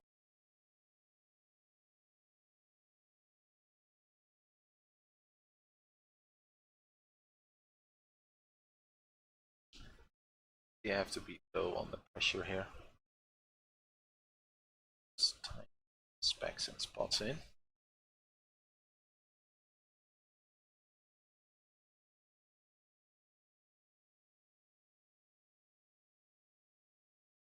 Yeah, and from now on, it's just going back and forth over the entirety of the painting.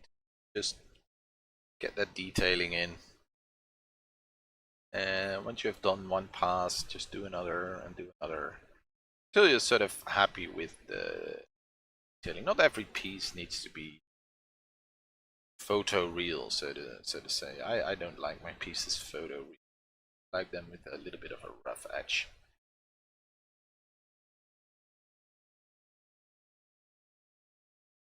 But yeah, still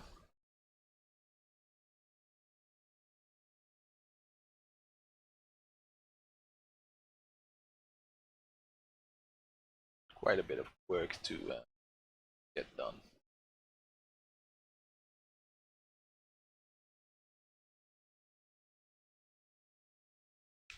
I think I will definitely redo the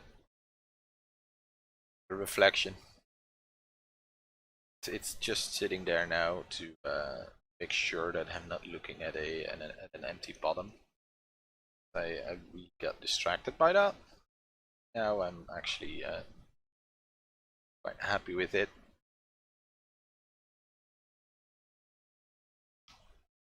But yeah, we're gonna redo it, I guess. Because for instance, all this detailing is not there yet, and once we copy it, it will be. So do that at some point. So once I have all the rough detailing in, I'm gonna copy that.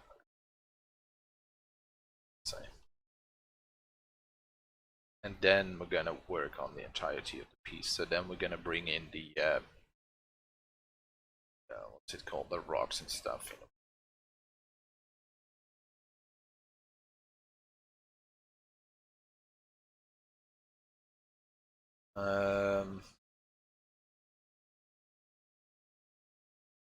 Sure, what I'm gonna do there with the sun.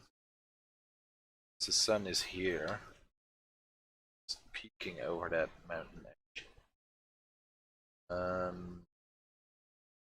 Kind of want to have it there. Again. Then I don't need to worry too much about the detail because that's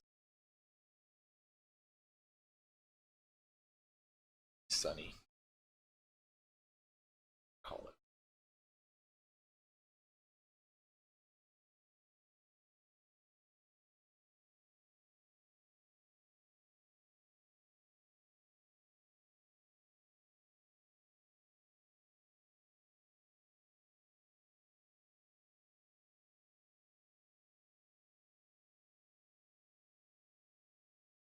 Let's clean this up.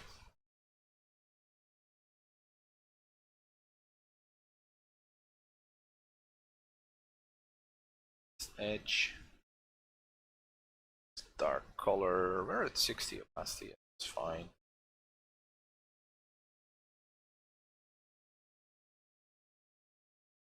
Yeah, it's not too bad, as I said before. It's perfectly doable. Perfectly.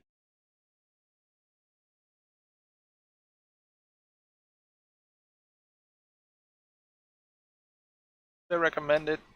I don't know. I don't care what you use. Um, not one of those professionals. I'm not a professional by any means. So, but I'm not one of those guys who is like, yeah, you have to use the default brush first and get good, and blah blah, because the brush is not gonna help you. Yeah, that's definitely true. The brush is not gonna help you make good art. It's a tool. So you need to learn how to use the tool. Do you need to learn that with the default brush? I don't care with what brush you learn to use it. It's all about fundamentals and stuff like that. So perspective, color, values, stuff that I'm still really bad at. So, and it doesn't matter what brush you pick for that. It's not gonna help you, but I don't think it's gonna hinder you as well. So if you pick a certain brush, I don't think you can sort of screw up your process by using a brush. Just pick one you like. I think it's probably important to stick with a few brushes for a long time. for a longer time, because then, as I said before, you sort of learn how the brush interacts with everything. So I think that's valuable to sort of use just a single brush or a couple of brushes for a longer time. So you just get. I think that just works fine. That works better because then you get to know it better.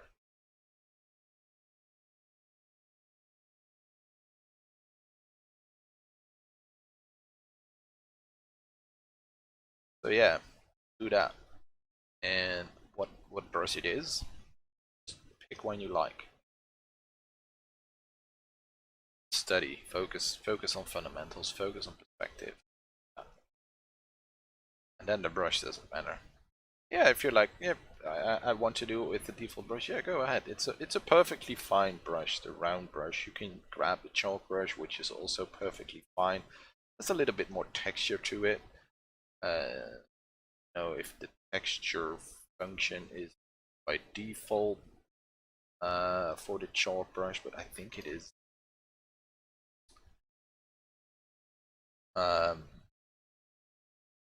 But yeah, you can get old as well. Just you have to paint every speck of sunlight, stuff like that.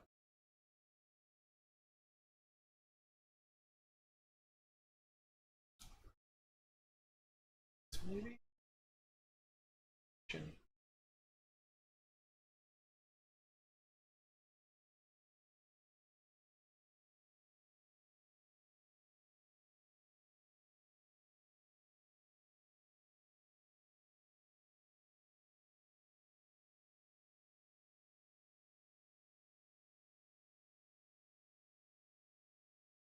So yeah, what else can I tell about brushes? I don't know.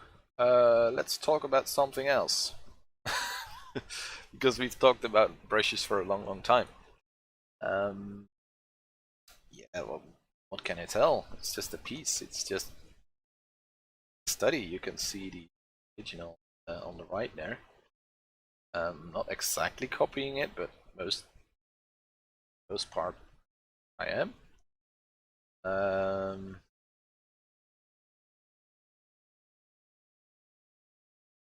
Yeah, I like to do these studies every now and then, and sometimes I just grab a image which I like the colors in the mood, then I make my own little landscape out of it. It's all to fill my visual library, because when you're at an empty canvas and you're like gonna paint a landscape, it can be hard to get started, to find an interesting landscape or an interesting color scheme. And if you do studies a lot, you build up a visual library, so you have all these images in your head. You can borrow certain elements from this image, for instance the color palette from this image with the layout of a or the composition, right word, of another image. So that's what this is all about. And today it's also about practicing with that pesky round brush, which works. It's a little bit more on the cartoony side, maybe.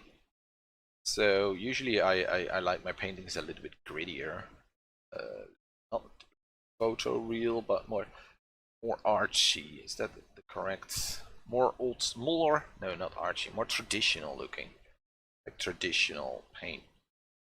And this definitely looks digital due to the brush that I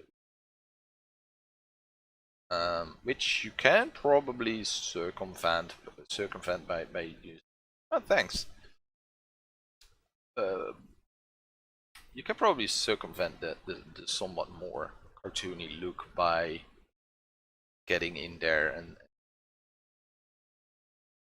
draw more details and textures, but it's a lot of work with the members. Or just grab some photos and some photo textures. That would probably help get rid of the cartoony look. I don't know if it's necessarily cartoony, but definitely it's definitely digital, which isn't really a bad thing. But some people are like, oh, it's digital, it's cheating. Well, that's why I'm using only a round brush. That's like the least amount of cheating you can do. Cheating I can do is press Ctrl Z when I don't like my brushstroke. And it's a lot less mess than traditional, let's be honest. Just open a file and boom, you can go. You don't have to prepare your palette, your paints and all that stuff. Which is probably lovely for a lot of people. They probably like that, but and I wouldn't say lazy, but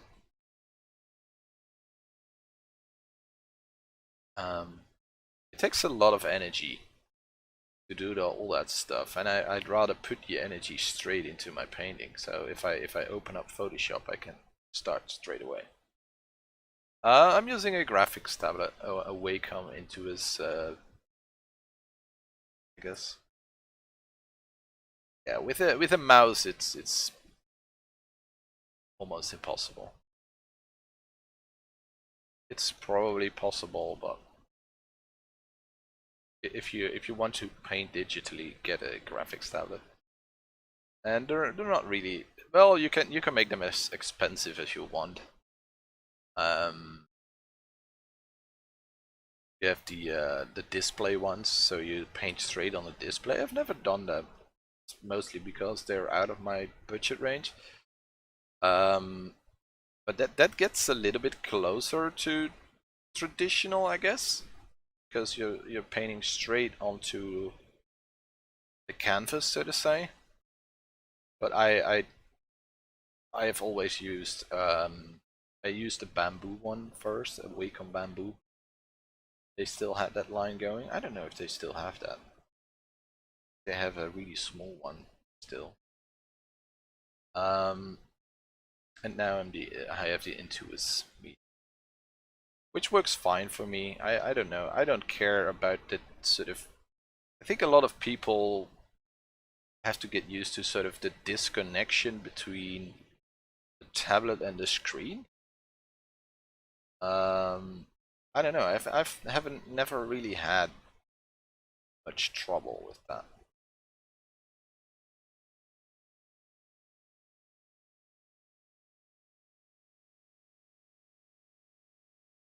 Yeah, yeah, I did that a lot as well in the beginning. I struggled with softness, hardness, and opacity, stuff like that. I don't use pressure sensitive opacity anymore. If I use pressure sensitivity, it's for size. So this one is set to size, as you can see. This is a light pressure and this is a lot more pressure. But I manually control the opacity. I don't know if are you using Photoshop Paint, because you can easily change the opacity of your brush on the go by just pressing the number keys. For instance, now it's at 60, and if I'm like I really want low opacity, I press the 2 and then it sets it at 20, so your numbers at the top of your keyboard are bound to the opacity. But that's opacity, not really softness or hardness. Or do you mean opacity with that? Because I like to manually control it. I used to.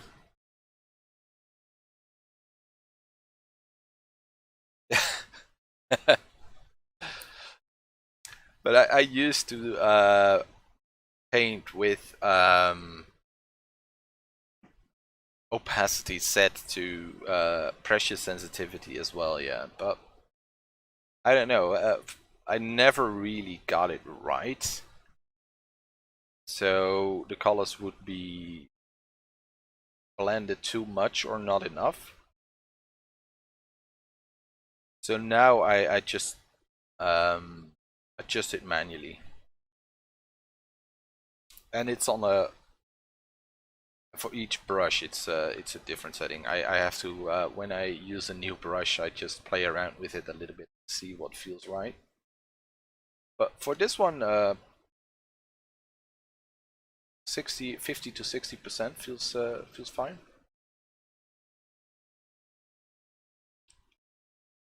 Oh,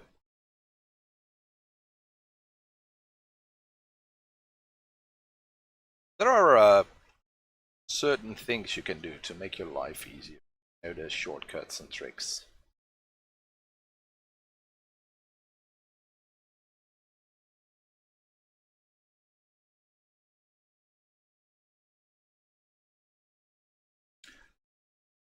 And are you using a default brush, or are you using a brush from a brush pack?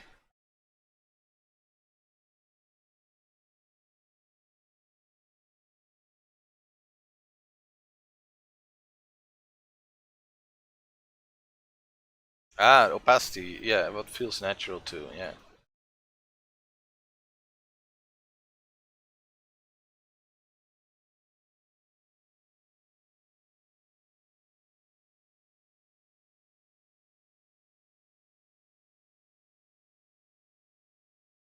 Do you mean the edge of the brush? For instance, I have this is a hard brush now, so this is 100% hard brush, but you can only change it in increments 5%, I think.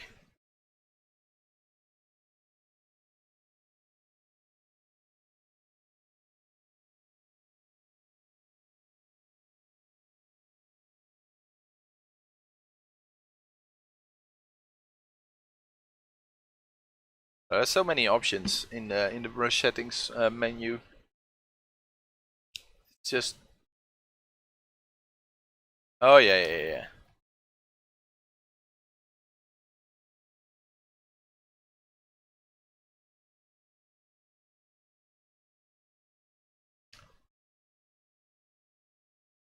Are you getting into digital painting now, or is it just something you do for a hobby? Or?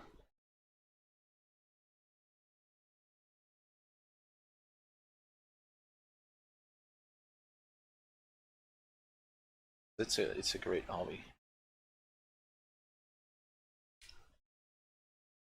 Well, that's my opinion, of course. But the default brushes work perfectly fine for painting. That's what I'm trying to figure out with this one.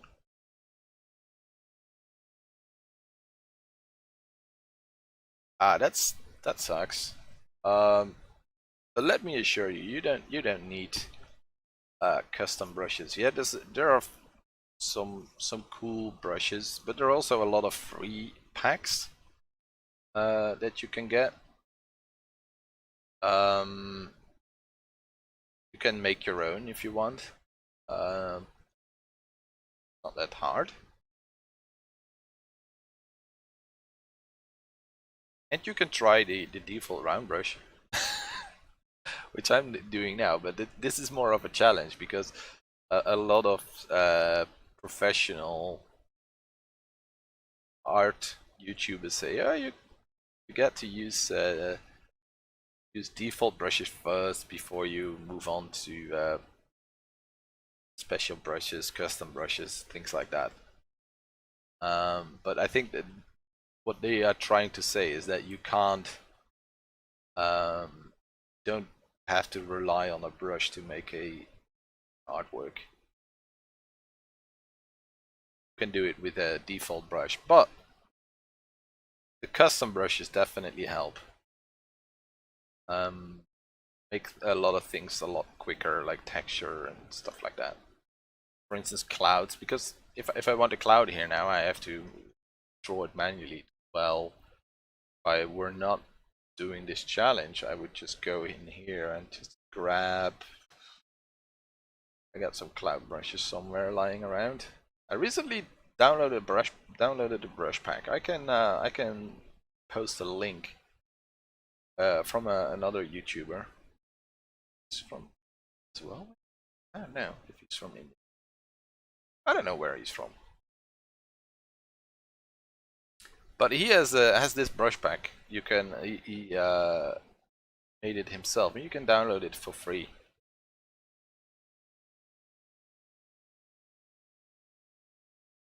Yeah, digital art. It's a lot of fun. You can go all sorts of directions with it. But let me find that that brush pack for you, because that's totally free, and they're like, I don't know how many brushes are in there. You can tell it's a lot, and some are more useful than others. There are some interesting ones.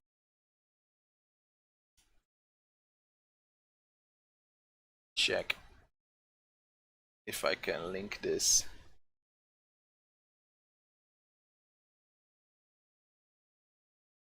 Share, copy. I think I can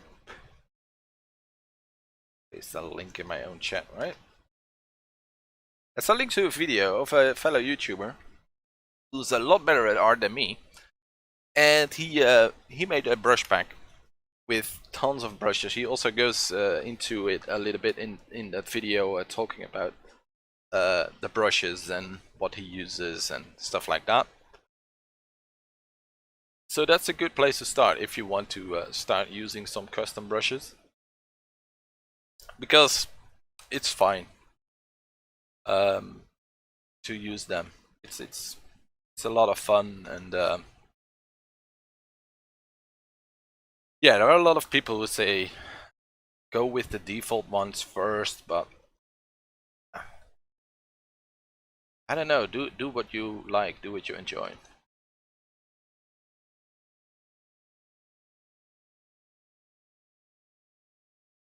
You're welcome.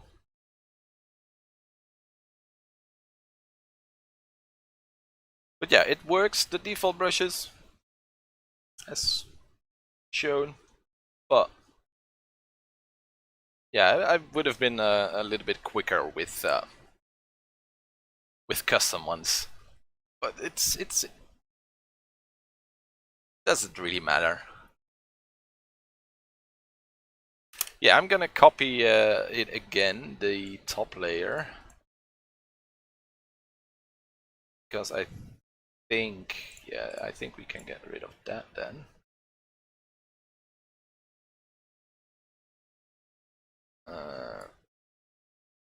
Wait, we need to change that, and then copy like that.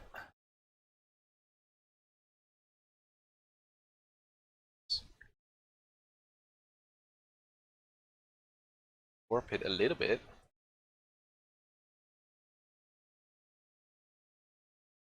Yeah, it really comes in handy with textures and stuff. If you're using default brushes, you have to paint every single leaf by hand, and that's just, especially in the production pipeline, that's just not economically viable. So I get, yeah, that's definitely true. Filter, blur, motion blur, a little bit of motion blur, and then just some changes here and there. Let's get rid of that.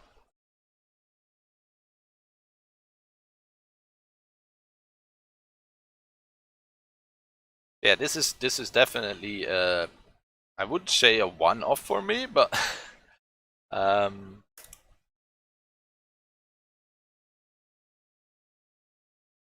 it's not that I'm gonna do this every day, just using the default round brush.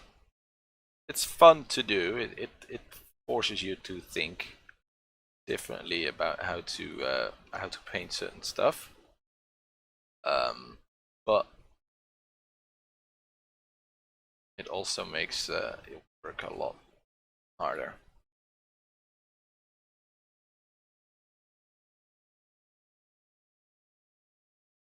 Let's start to work on that sun area.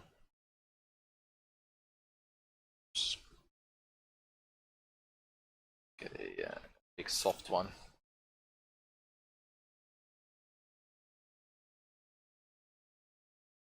So that's better, I guess.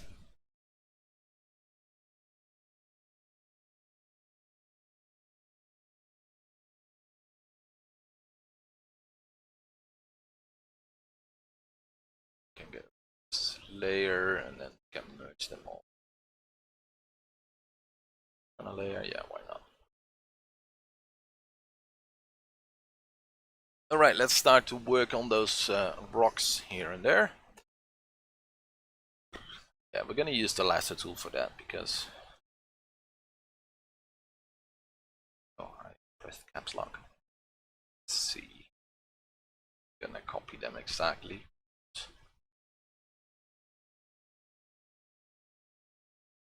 There is one.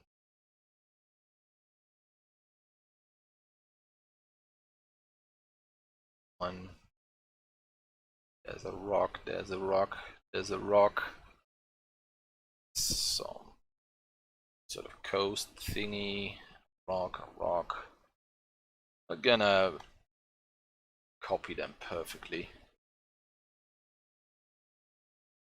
Rock. Let's make it less a triangle. Make them neutral. The rock.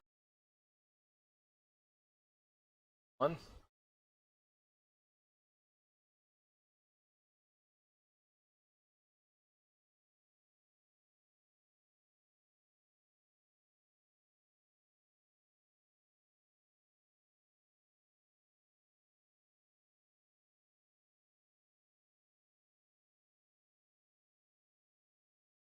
Yeah, I want this to be on a new layer. I think it's better.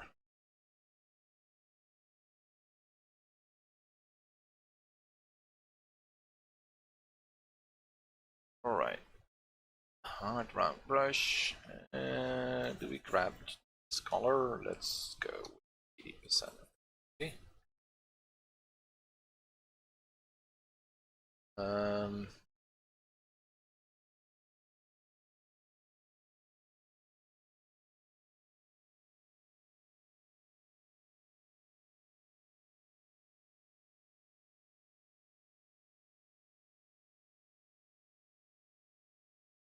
Orange. That the light just reflecting from. Yes, it is.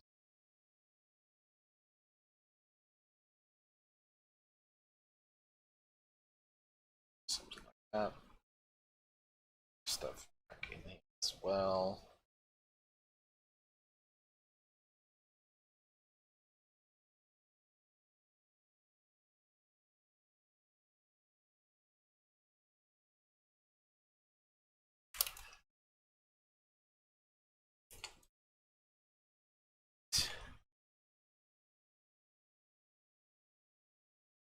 Shadow for this one, definitely.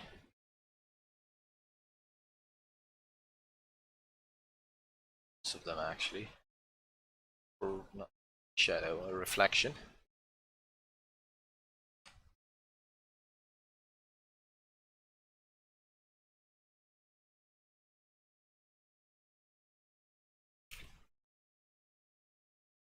It's not even that bad.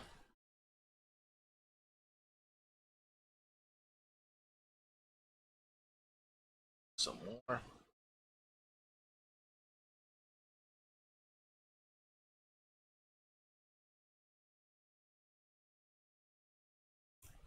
There's a lot of specks and rocks here.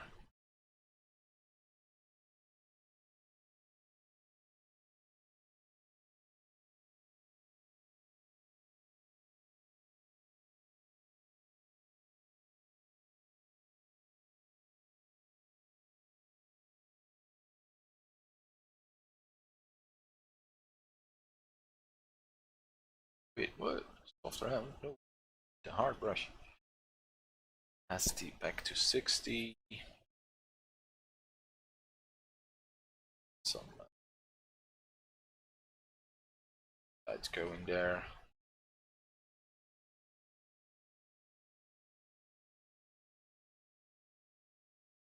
Yeah, we definitely need some more rocks in this area.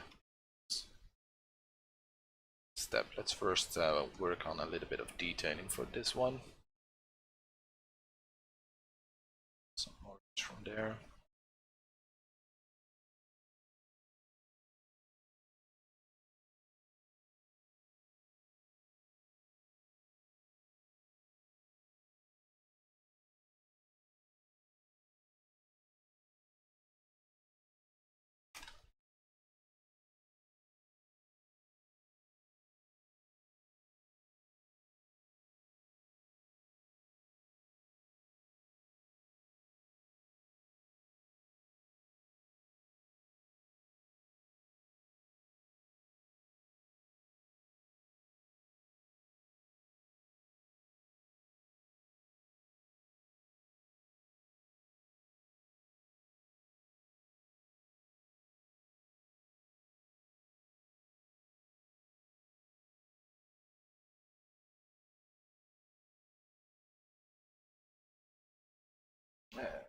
Some more. Yeah. Gonna be a little bit rough now.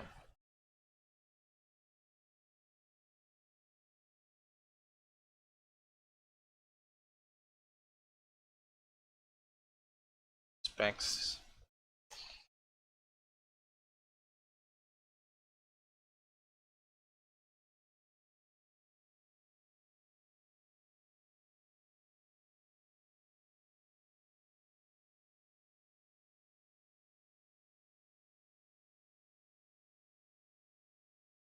More of a blend area.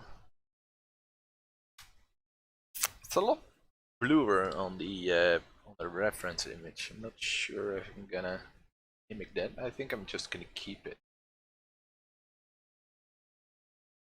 I think I just need to go with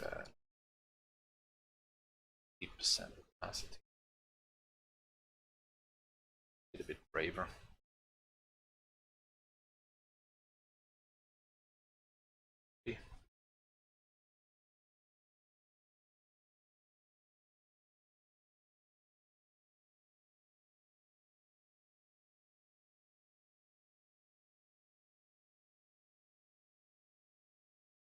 Okay, it's getting there.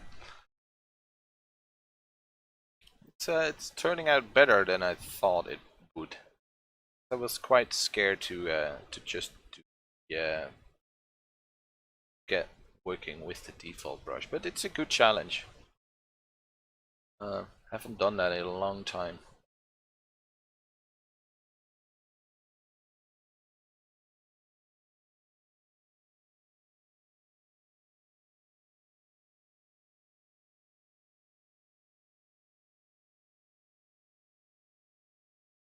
Yeah, I might even do this more often in the future. This is a practice thing. Oh wait, I'm stupid. I can use the eraser to erase to sort of get the water going here instead of using paint. Realized that earlier. Knock off some edges and stuff like that.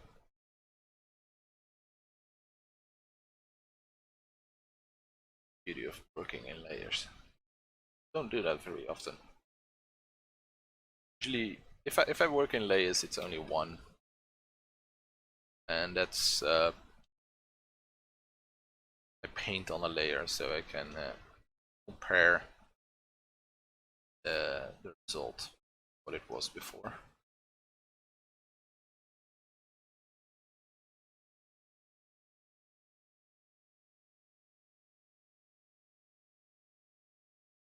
See, that's quite strong. Go that strong.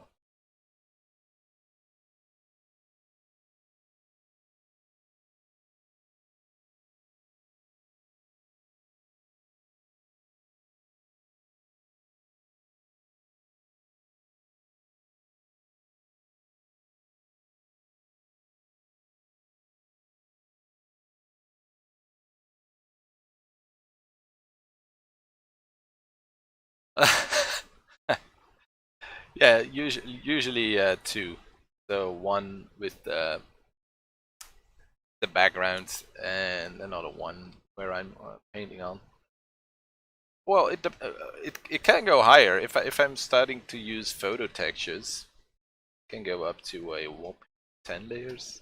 For me, that's quite a lot. But eventually, if I'm happy with the result, I will just collapse them all and go again with a single layer, with the two layers, one layer to paint on and uh, one layer with background, so to say.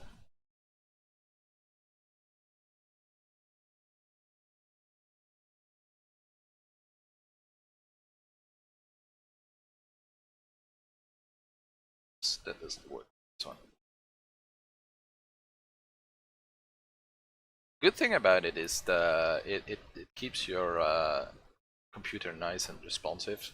I have 100 layers, and I am starting to add some atmospheric fog with a soft round brush. My PC can be like, let's take a moment to process it all.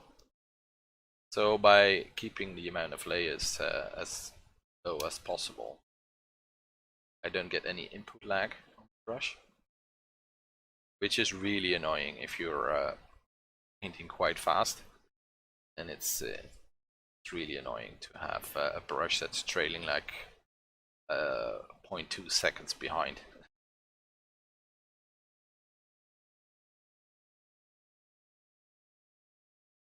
Yeah, it's probably the greatest feature there is. Let's be honest. Even though I don't use them that much, without them I would be lost.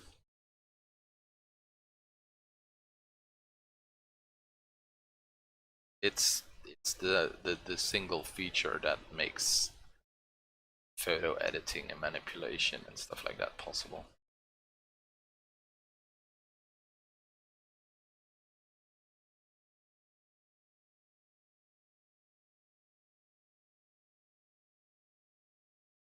Whoever came up with that concept, genius. My book. I know that's like 20 years ago now, at least. First Photoshop was 1997, I think. Not that I used it back then, because then I was a wee little boy.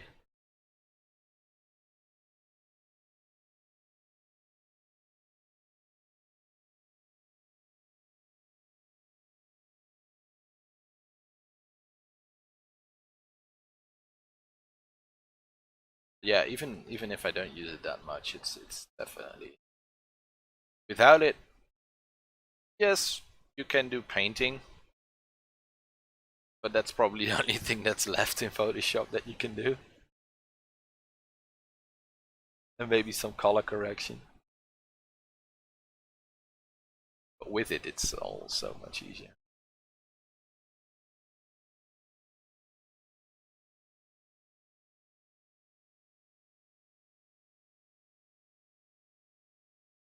And yeah, when you have the tools, use them. That's why I use the lasso tool a lot. I really like to use the lasso tool. Just select the shape, bring it in. It's great.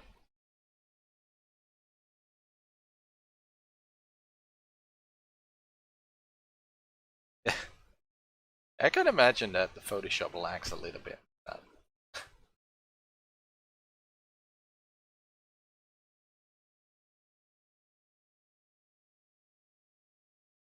Probably depends on the type of hard drive as well. If you have an SSD, that will probably help a little bit. And for the images, especially if they're large images, it can take some time.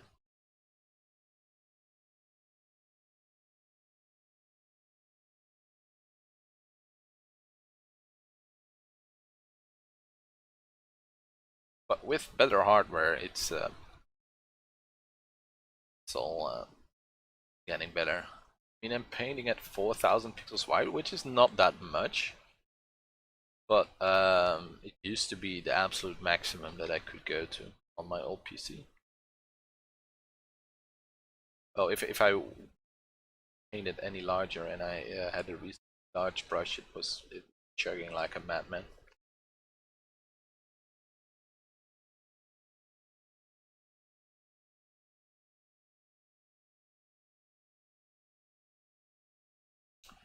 And now I can just paint on a large canvas and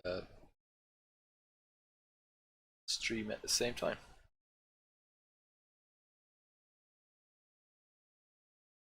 Depends on the brush, by the way, whether it's slowing down a lot or not. The brush settings, if I put on a secondary brush and textures and stuff like that on the brush, then may end up lagging a little.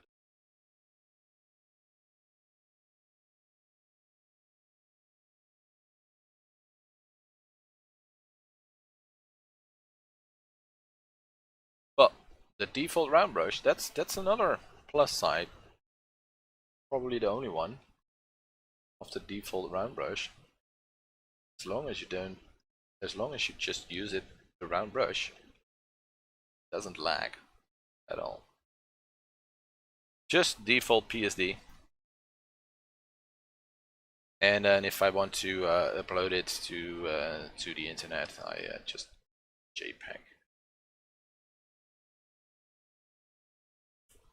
I'm not too well versed in file types and kind of the advantages and stuff. All I know is that if you print something, you probably want to set it to a CMYK. That's about as far as it goes. My knowledge about that.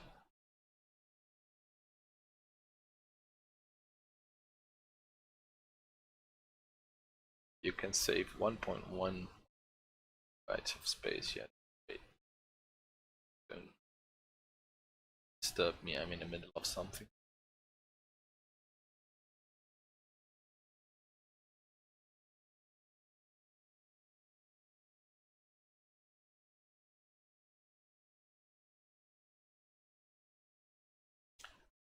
I think if you're doing photo manipulation for magazines and stuff, it's probably a lot.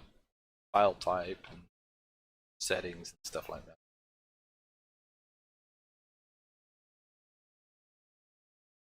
It just needs to show the image, and when I'm working on it, it needs to preserve the layers. So yeah, Photoshop default is just fine.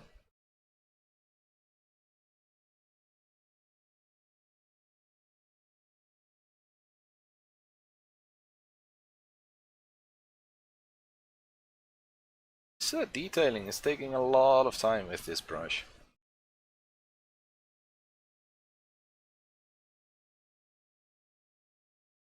Definitely, yeah, the downside of it. But we have the time. What time is it? How long have I been streaming? 2.5 hours? Wow. Nice, it's almost time for lunch here. The problem is once you're in a good flow, it's hard to stop. Then you break the flow and then it might never come back during that day.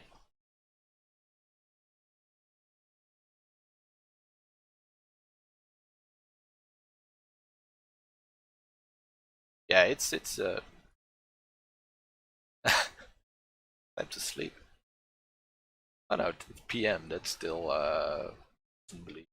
during the day, right? AM, that's in the middle of the night. I always get the two confused.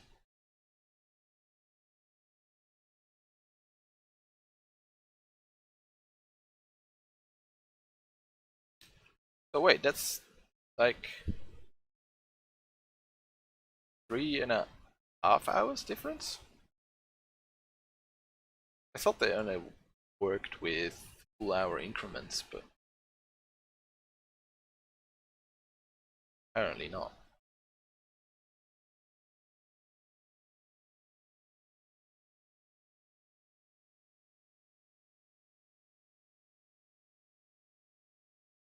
Let's add a couple more rocks.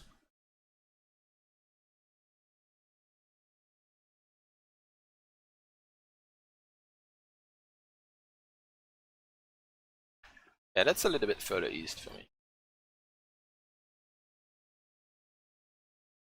But 3.5 hours difference, that's not too bad. Consider it that it's that's quite far away. Western Europe, Netherlands. So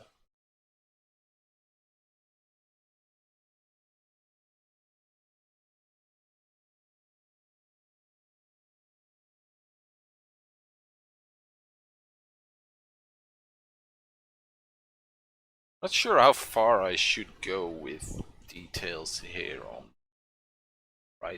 left side. Maybe just a little bit to break up the mountain.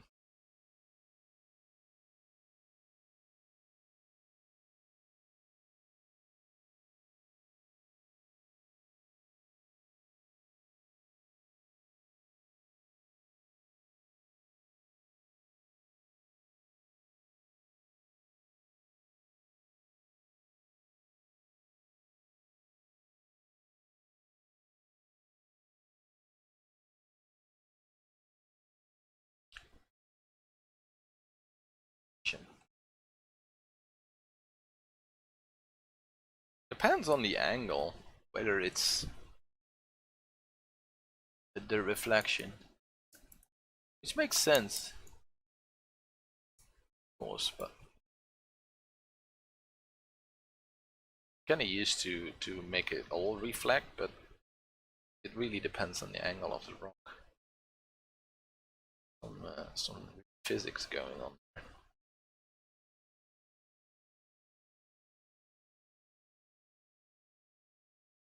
This is a long time ago that I had any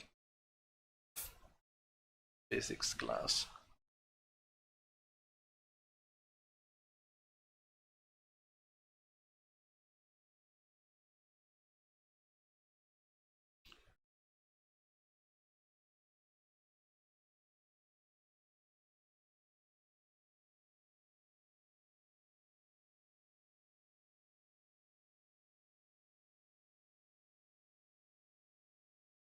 Shadows and stuff.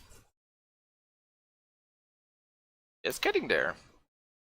And yeah, at a certain point it's all about the detailing, and then you can spend hours and hours detailing a single piece. That's sort of personal preference of how much detailing you want in your painting. I'm usually one who leaves them quite rough, sometimes a little bit too rough.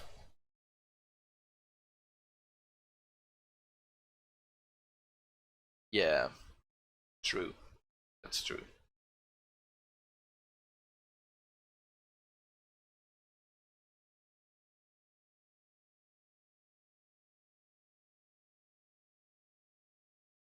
That's why I do landscapes, then it's a little bit easier. I don't have to think that hard. Yeah, it's definitely something to keep in mind, lighting and stuff like that. Uh, this, I do.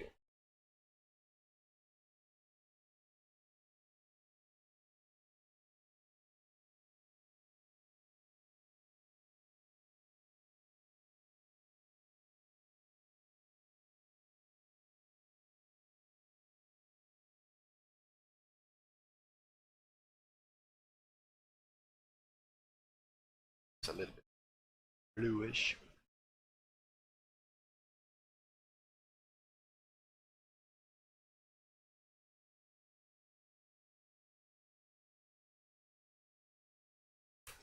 That's definitely true. I've been working with Photoshop for 15 years at least now. Well, I have to confess, most of the time is spent painting, so then you're only using like 0.1% of Photoshop. But yeah, one can never fully learn Photoshop. And then they introduce a new version with tools. Especially since I moved to this version, the Creative Cloud version. I used to work till recently, quite recently, like 2 years ago. I used to work with CS4, but then I moved to this version, and there's so much new stuff again, which I will probably.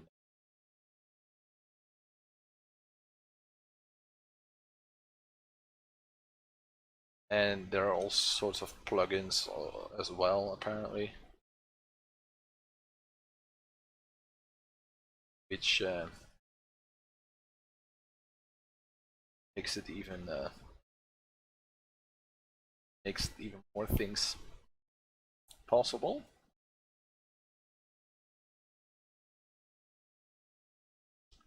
For me, it's reasonably straightforward. Brush tool, lasso tool, eraser tool, and when I'm using textures and stuff, some layer settings. Sometimes a little bit of blur, but that's probably about it most of the time. Fancy layer masks.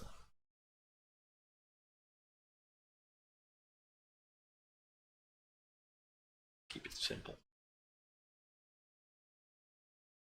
But I think the sort of field of things like concept art and photo manipulation, I think the overlap is getting bigger and bigger. I think the people used to paint traditionally a lot for concept art, but these days, especially with 3D assets so readily available, I think that the line is getting blurred more between concept art and photo manipulation, painting, all that stuff. It's all coming together. Pen tool I'm using, I don't know if you know that trick, the bracket tools can be used to adjust the size of the brush, but if you're a Photoshop veteran, probably already know that. But every now and then I accidentally press the P. So it's like, here's the pen tool. Yeah, and I've never really done that. Photoshop. I don't even know where to look. if someone said, "Oh, replace the sky," I would probably go with the old-fashioned way: paint a new sky, grab a nice-looking sky, some layer effect on, and rest with a brush tool.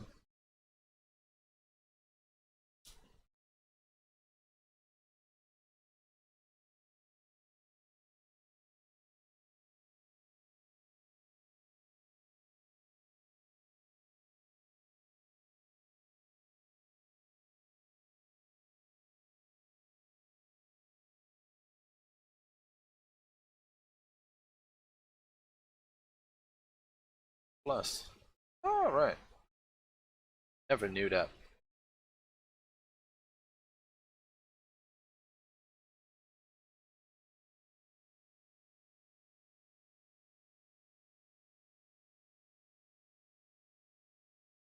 So yeah, as your friend said, you can never Photoshop, which is fine.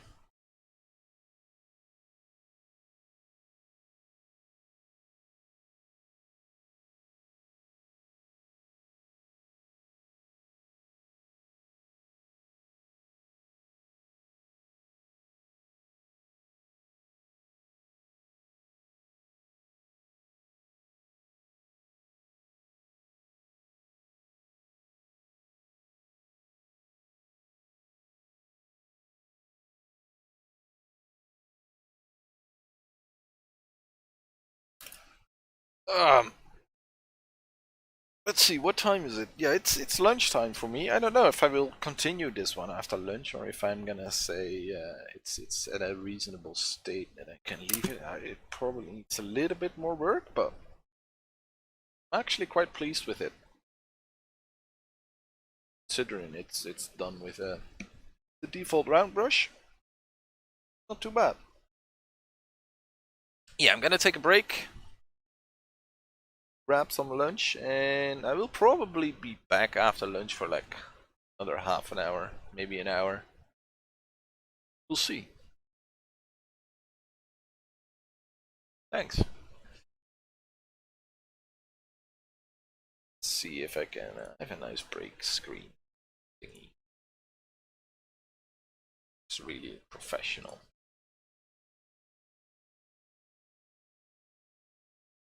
I'll be back in like 15 minutes. Thanks, you too.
back.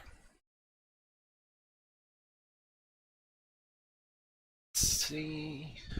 Doo-doo.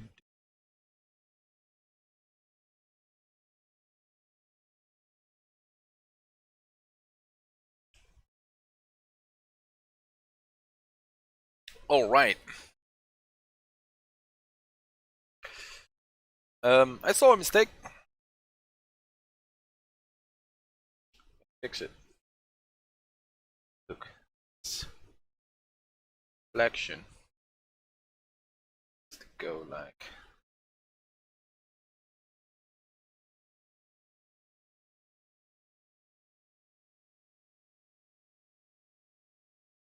Something like that.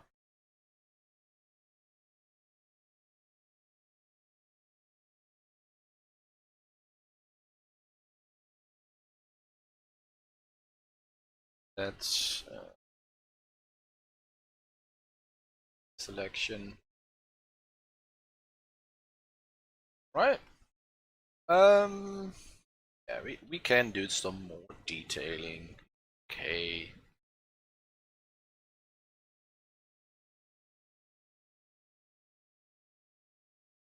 Oh, I'm cheating because with the eraser I'm. Is that cheating?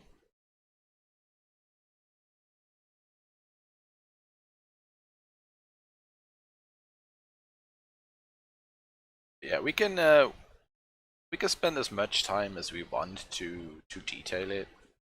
Really want to. I don't really want to spend too much time, but a little bit more time isn't a bad thing. I think we can get it to somewhat higher level that screen. So yeah.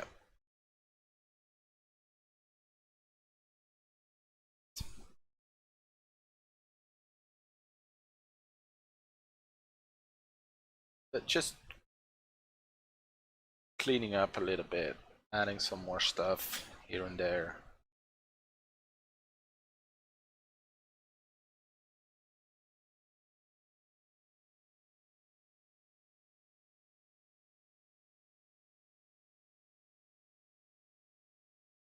Just some general stuff. And the longer you do this for, the more detail you get, of course.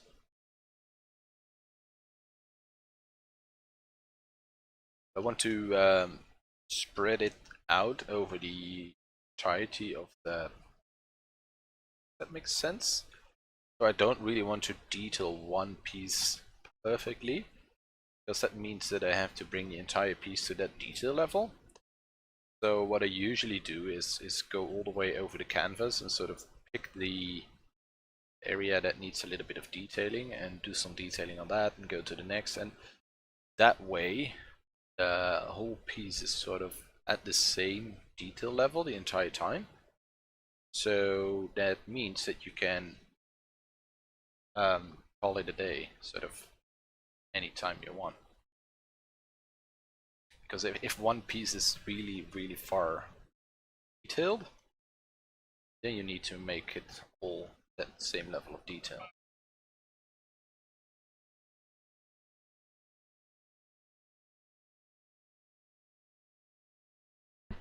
Wait, what?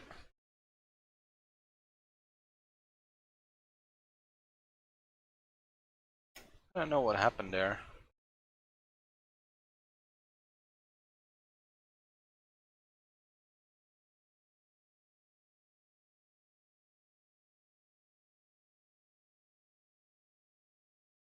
Oh, okay. So yeah, we fixed that. So what was I rambling on about? Oh yeah, about detailing. So I like to keep the detail level sort of the same throughout the entire piece. Sort of more or less the same. So at a certain point we can just stop and yeah, just stop. which is a nice trick if you do concept art and at a certain point the client wants it. And you have it reasonably rough, but still quite sort of like 80% done, then at least it looks okay.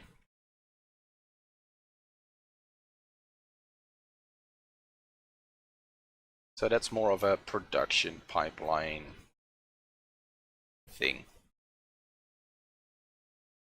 But I like to keep to do that even for my own pieces.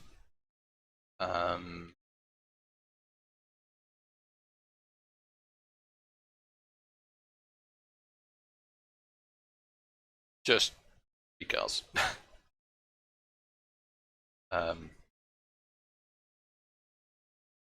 It means that I can stop at any given time.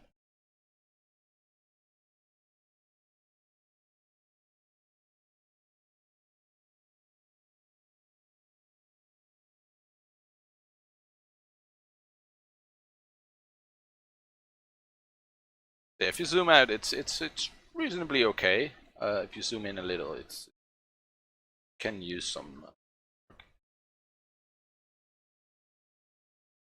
So that's also a wait. I pressed a button there.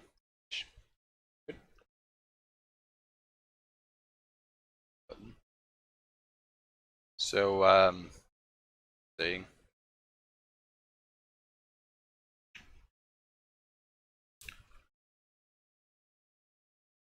Depends on how far you zoom in and what size it's meant to be looks at. That dictates it a little bit.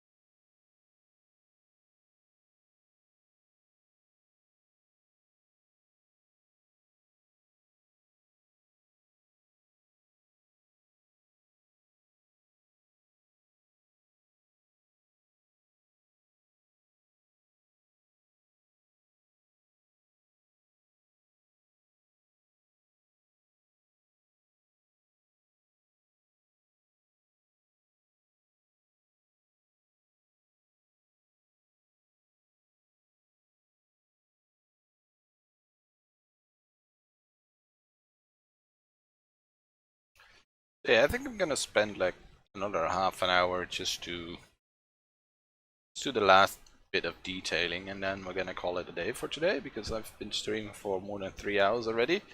Yes, there was a break, 2 breaks, but still, it's quite a long time for first streams in a long time. So yeah, and if I'm picking up some new painting or anything, then I'm gonna have to spend a lot longer or abandon it halfway stream. I don't really want to do that, so I'm gonna spend just the rest of the stream detailing this and bringing it up to the next sort of level, which is nice as well. So, and we have a slightly better idea of what is possible with this chance.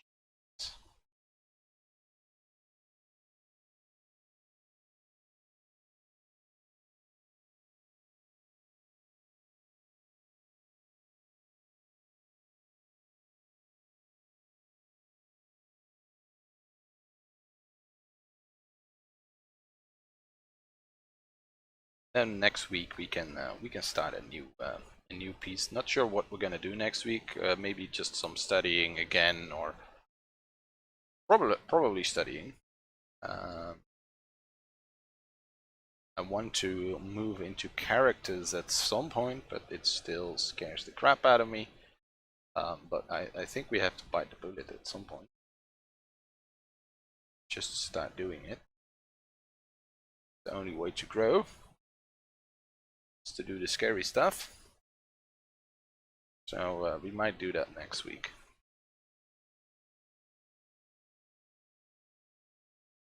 I think I'm gonna add some here and there. Let's do it all.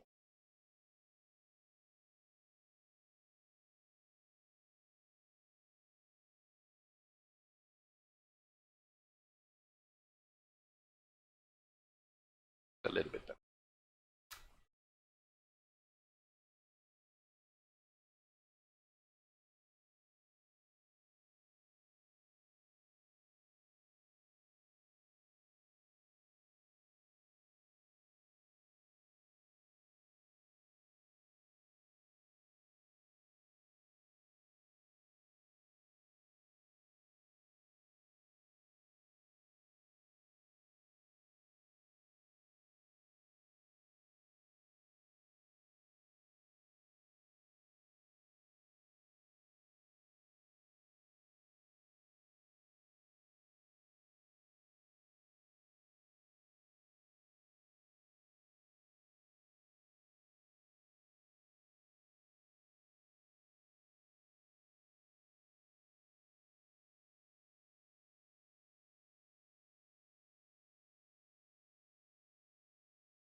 Quiet because I don't know what to talk about. So also getting a little bit tired because it takes a little bit of energy streaming about what to paint, where to paint, and in the meantime thinking about what to say, when to say it. It's quite taxing brain. So I'm at the point where my energy is sort of deciding to my body.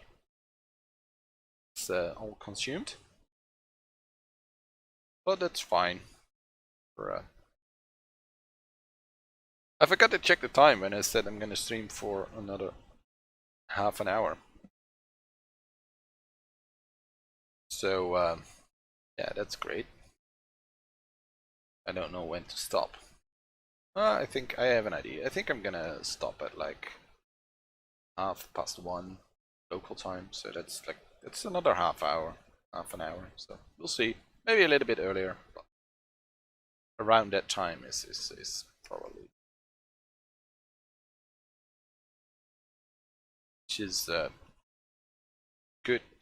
And we have a good almost 4 hour streaming. So that's good. Yes. For a first stream since a long time. I think that's reason enough.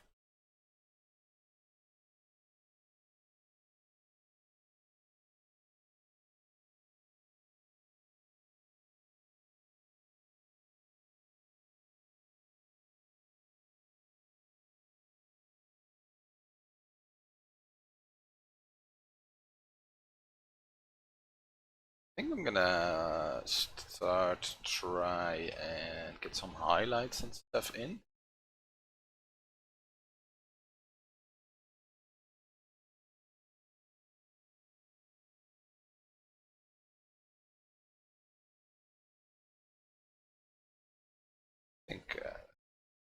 looks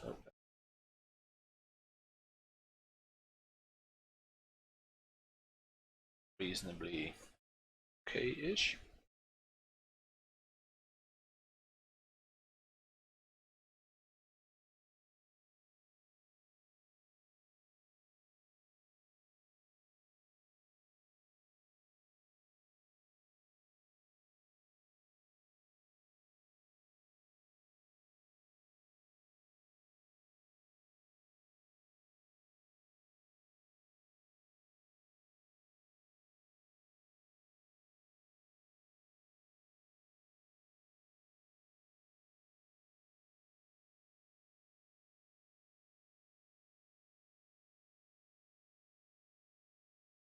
Yeah, you can definitely see a lot of sort of round brush strokes, but that's fine.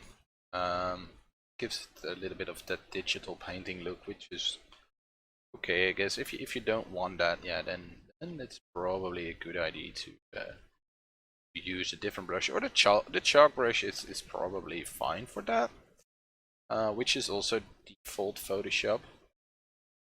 So maybe we can do that next time. Instead of this round brush, we can do the chalk brush. So then you get a little bit of a different look. I think you can get a more traditional look that way. Yeah, you can blend this a little bit with now settings with different shading. So opacity for actually decent job.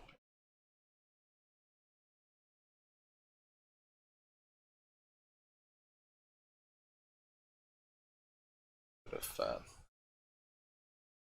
called blending the colors instead of having these clear brush round brush strokes. Yeah, in the end, it's also about getting smaller and smaller with your brush. Smaller you get, the more detail you can put in.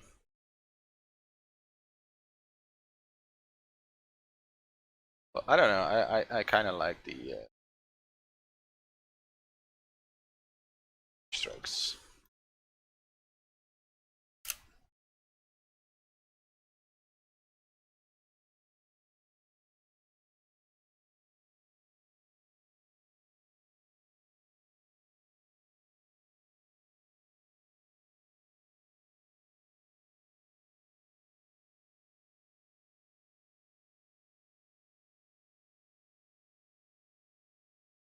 What did I say? Half an hour. Pooh. I don't know if I can make that. Probably can. Just thinking what I want to add to this piece of detail. It's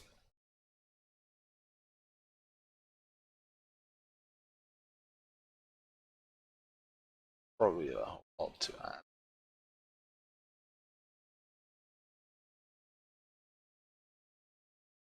Should go.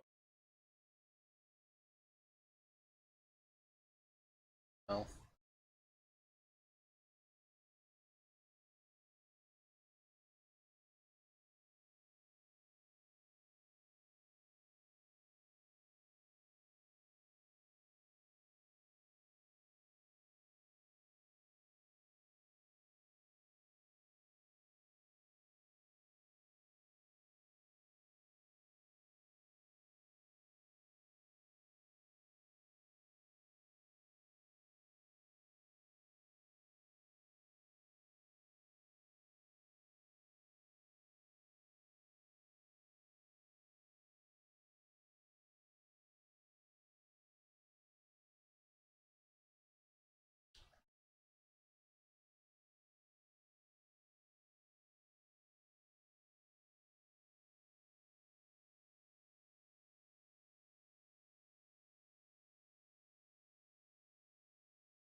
Yeah, I need some highlights in here. All looking flat. Let's spend a little bit more time. Highlights in there.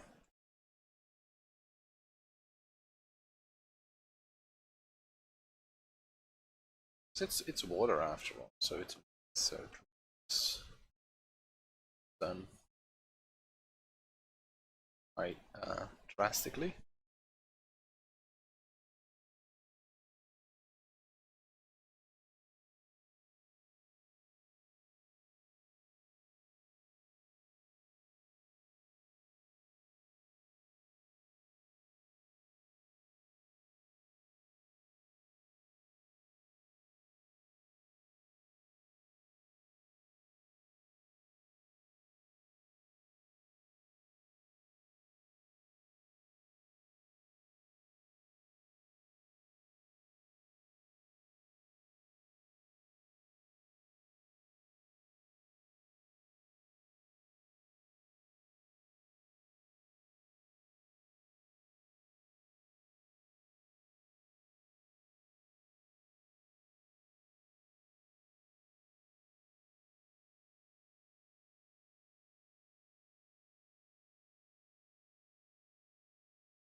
Yeah, I think the highlights are good. Just get some more of that brighter color.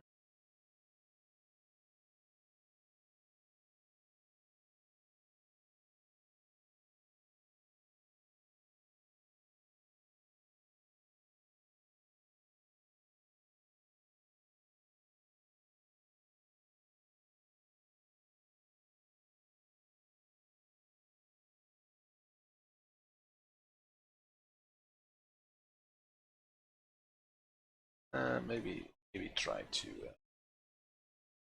get it to top as well in some places.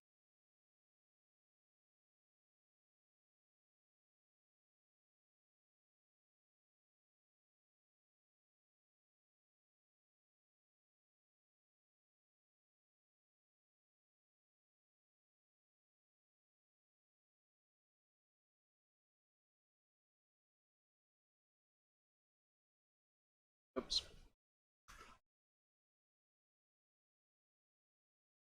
Canvas.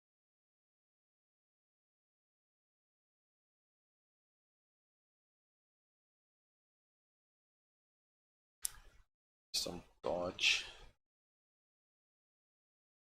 action.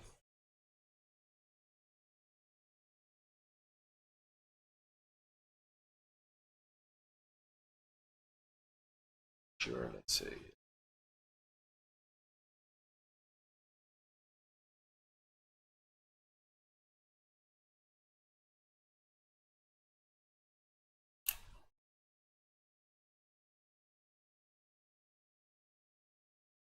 Yeah, it's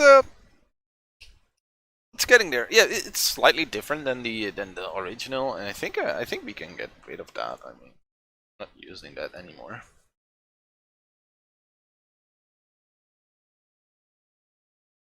So we might as well just close it.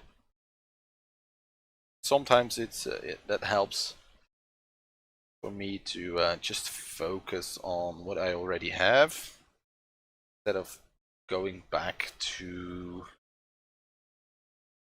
these sort of the original, because this has become its own piece, so to say. So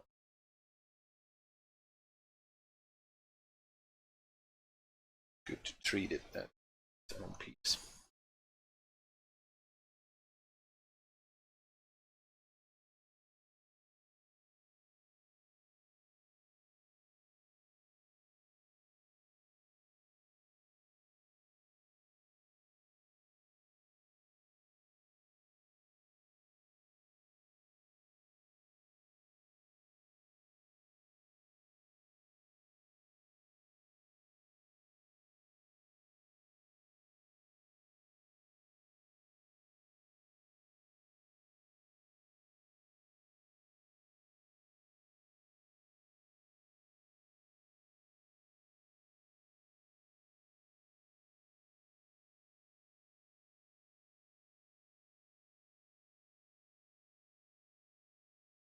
Yeah, a good 3.5 hours. That's I don't even know if I have streamed for that long past this channel. Check it. I disabled all the streams, or I put them on hidden. I'm gonna leave this up for probably a week, and then next week, once we do a new stream, I'm gonna put this on hidden as well. Because I don't know if there is a lot of value in these old streams, because constantly learning new things and evolving, so streams evolve with me. So I don't know if there is much value in streams still being watched. They're usually not really watched anymore once I'm done, so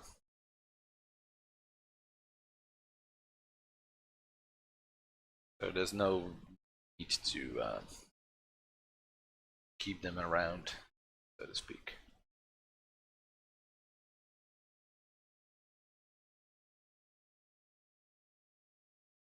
They only take up valuable space on my the rest of my videos have to compete with streams. But I'd rather not have them compete with streams. Since the streams compete with them. Because for just a video, I think there's more value in. The stream is more interactive and real time, so it's something you watch sort of on the side. Well, at least that's for me. That's what I do when I watch a stream. You put it on the side, and then half watch it. Yeah, I think I'm gonna call it a day. It's a little bit earlier than I initially said. Well, I think we almost got that half an hour, at least the 20 minutes of that half hour. But I'm not sure if I can add much more value to this piece at the moment in the next 20 minutes. I could probably go on a little bit like this, but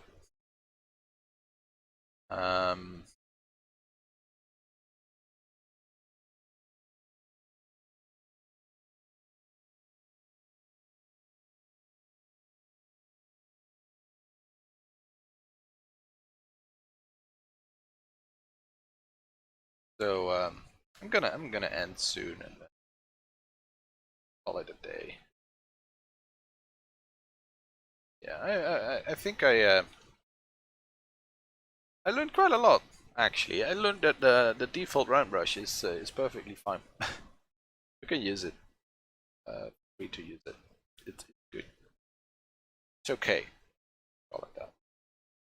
It's a little bit more work to bring in textures, but that's not necessarily a bad thing. It forces you a little bit to slow down, slow down your workflow. Look, my tablet's passed out there. It's fine. King.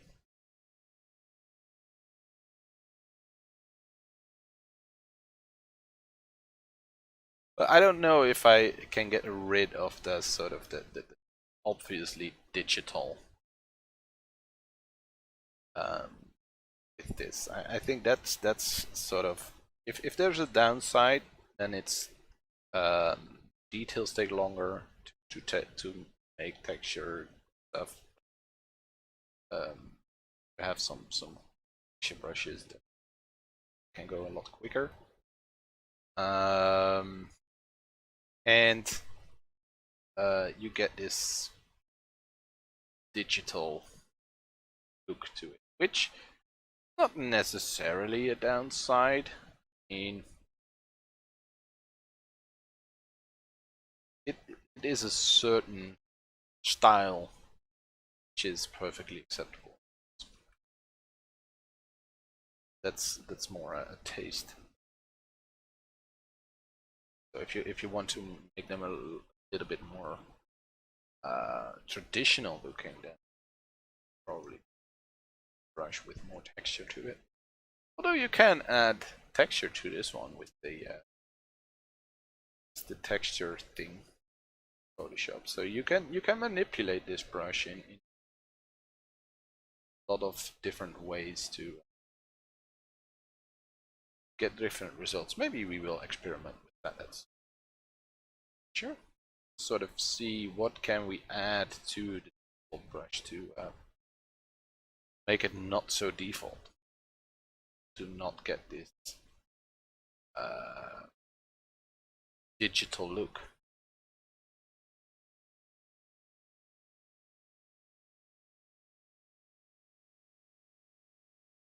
And I think I quite like it, especially if you zoom out a little bit like this. It's not too bad. Yeah, I think it's perfectly fine. So yeah, in the meantime, as I said, I'm gonna stop because I can't really do much anymore. Yeah, which is true. It's too tired. Currently just rambling and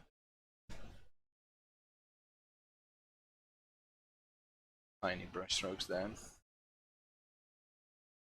I'm very much working on autopilot now. But yeah, that's the beauty about detailing. It doesn't really take a lot of thinking. It's just reinforce what's already there. I guess this is what you can call it. So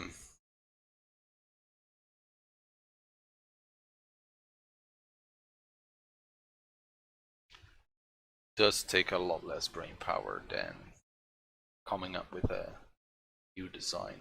So.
But it is detailing. What's it saying? I don't know. That's how you know that I'm tired. I don't know what I was talking about. I don't know what to talk about. Rambling. Randomly. Random crap. But yeah, it's definitely time for me to stop because I like the energy that I had left is leaving the party. I feel like an old. So yeah, it's time to stop, but I can't. Just having fun. It was a lot of fun, this painting. Just at first I was a little bit scared and I didn't really know where to go, but then it's just go straight through it and do it, and then eventually, not even by doing it, this sort of the anxiety, the fear will go away, and you'll see that it works out and that it looks okay. And yeah, is it the perfect painting? No. Is it the best looking painting ever? No. But is it decent? Yes. I'm actually quite happy with it. So, thanks for watching. That was a 3 and a half hour plus stream. which is quite a long time for the first time again. The first stream in a long time, I should say. I will be back next Thursday. Maybe a little bit shorter stream. I'm not sure because it's a holiday here. Well,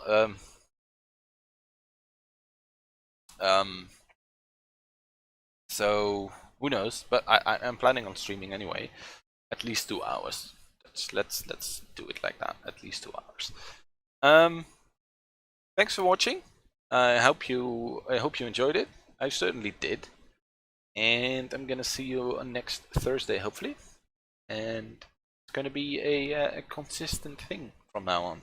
Every Thursday in the morning, there's gonna be a live stream. So that's good. It's kind of cool. I like it. All right. Thank you for watching, and see you next week. Bye.